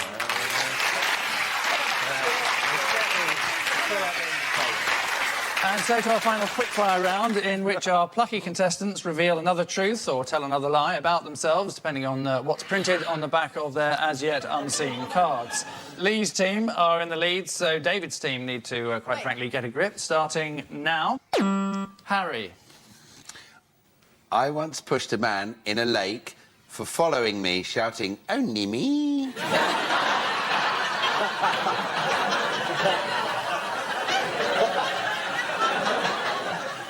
I really hope this is true. Which lake, Harry? Were you on tour, or was it? It was a lake in Cumbria, but it wasn't Windermere. So how exactly did you push him? He was in my private area, if you know what I mean. I don't, you know. I just went... I can't use the language I use, but I did just get... And I Did the man get really wet? Yeah, he was in the lake and yelling. What was he yelling? Only me drowning. The poor bloke could have been on the phone, couldn't he? His wife could have been saying, who are you with? It's only me. Actually, he probably would have sold his story. Anyway, we would know about it if he pushed somebody. Good point, Tara's making. The man who fell in the lake would dine out on it, you liar. Making a decision is probably the best way of progressing. A lie. It's a lie. Are you going for lie? Lie, yeah. Dave? Lie. OK, I'll go with my teams and say that is an absolute lie. He's saying it's a lie. Ah. Misery. Hi! It is a lie. Complete rubbish. Yeah, it's a lie. Harry has never pushed a man in a lake for shouting, "Only me." It's childish, immature and irritating to repeat Harry's old catchphrases back at him, something which is well known to everybody peeps in it. Next. Dave. I bunked off school to go to London with a boy called Dick Whittington. How old were you? I was 16. Was he really called Dick? It was Richard Whittington, obviously. And did you call him Dick? Of course you did. Obviously See, you did. that's where no one would call their child... If you were Mr. Whittington, would you say, I think you would. I'm going to call my child Richard? No, some people do it. I knew somebody called James Bond and a guy called Jack Russell. Yeah, but you're a hooray and they do ridiculous things. What did you do in London? Why did you bunk Well, he just said that his uncle knew the Beatles. They were on doing a public appearance in Carnaby Street, opening I don't know what, and if we went down, he could get us a ticket, we'd get in and we'll meet the Beatles and he'll sign his autograph. Was he your best friend at school? No, he wasn't really. He had the chip shop, he always smelt of chips. You just asked what was the name of the fish and chip shop. Was it called Whittington? It's called Chippy's Place. Chippy's Place. You know, Plaice. Yeah. I can't believe that Yeah. a man is sitting here saying that he went with his mate, Dick Whittington, who owned a chip shop, to London to see the Beatles, and your question is, what was the Chippy Club? You're going to have to come to some kind of decision. Ask your teammates. I'm going to abstain. I will announce in my official capacity as captain the decision that Claudia and Harry make. Because the nerves are getting to me too much. Anyone, of course, I think it's true. I think it's true. I think it's true. I think it's a lie. Actually, I think it's true. I think Right. I don't know is the answer. That doesn't help you. So I it's think... all down to you, Harry. Okay, let's say lie. It's a lie. They're saying it's a lie. It's absolutely nonsense. Yes, there you are. It is complete rubbish. Dave did not bunk off school to go to London with a boy called Dick Whittington. Luckily, Dave realised in time that the streets of London weren't actually paved with gold, but with chewing gum and dog shit. Next. Claudia. Oh, hello. Hi. I wrote to Jim Will Fix It asking to meet ABBA. They wrote back offering the chance to see how the blue bits were made in cheese. Did you explain why they did that? Yes, they did, and I'll tell you for why. Because somebody was interested in the blue bits in the cheese. I'd like to throw in the word Stilton at this point. Okay. And that person had a cold. And so they had an opening. They had an area of the factory somebody could go in, or where they make cheese, with the cows. Cows, yeah. The cows provide the milk. They don't manufacture it. So basically what you're trying to convince us in this story is that you've written off to want to see ABBA. I did. And he said, would you be interested in doing the cheese thing instead of the ABBA thing? I did. Yes. And you've got back and said you don't want to do that. Oh, well, I politely declined. Well, you Claudia, would. you're such a bad liar. I don't believe a word of it. So you didn't go? And you never met ABBA? I never met ABBA, and I didn't meet the cheese people. And you never got a Jim Will Fix It bad. No. Lee, a decision of some sort. Tara, what do you think? I think Claudia's lying. And what are you basing that on? I just know Claudia. I think it's accepted. I think, yes, that she probably wrote and wanted to see ABBA, but they wouldn't offer you cheese. Yeah, exactly. That's the bit I'm doubting. It's the cheese bit. Should we go with the lie then? Yeah, I'll go for the lie. I think Claudia might be lying. OK, Claudia. OK. Truth or lie? I will tell you. OK. It is actually true. Ah, you're so good. It's completely true. Yes, it's true. Claudia did ask Jim Will Fix It if she could meet ABBA, but was instead offered the chance to see how the blue bits were made in cheese. So Jimmy's quite keen on seeing how blue mouldy bits develop. That's why he stayed with his mum so long after she died. The blue bit in cheese is, in fact, a living fungus that smells slightly off and serves no useful purpose, much like Sir Jimmy himself nowadays. Enough. I'm sorry, he's well out of order. Enough about Jimmy Savile, or to give him his full title, Sir Jimmy Savile, the creepy old man who washes his pants in the showers. Which rude interruption means at the end of our final round, it's David's team who have proved themselves to be superior human beings, having crushed Lee's team 9-8.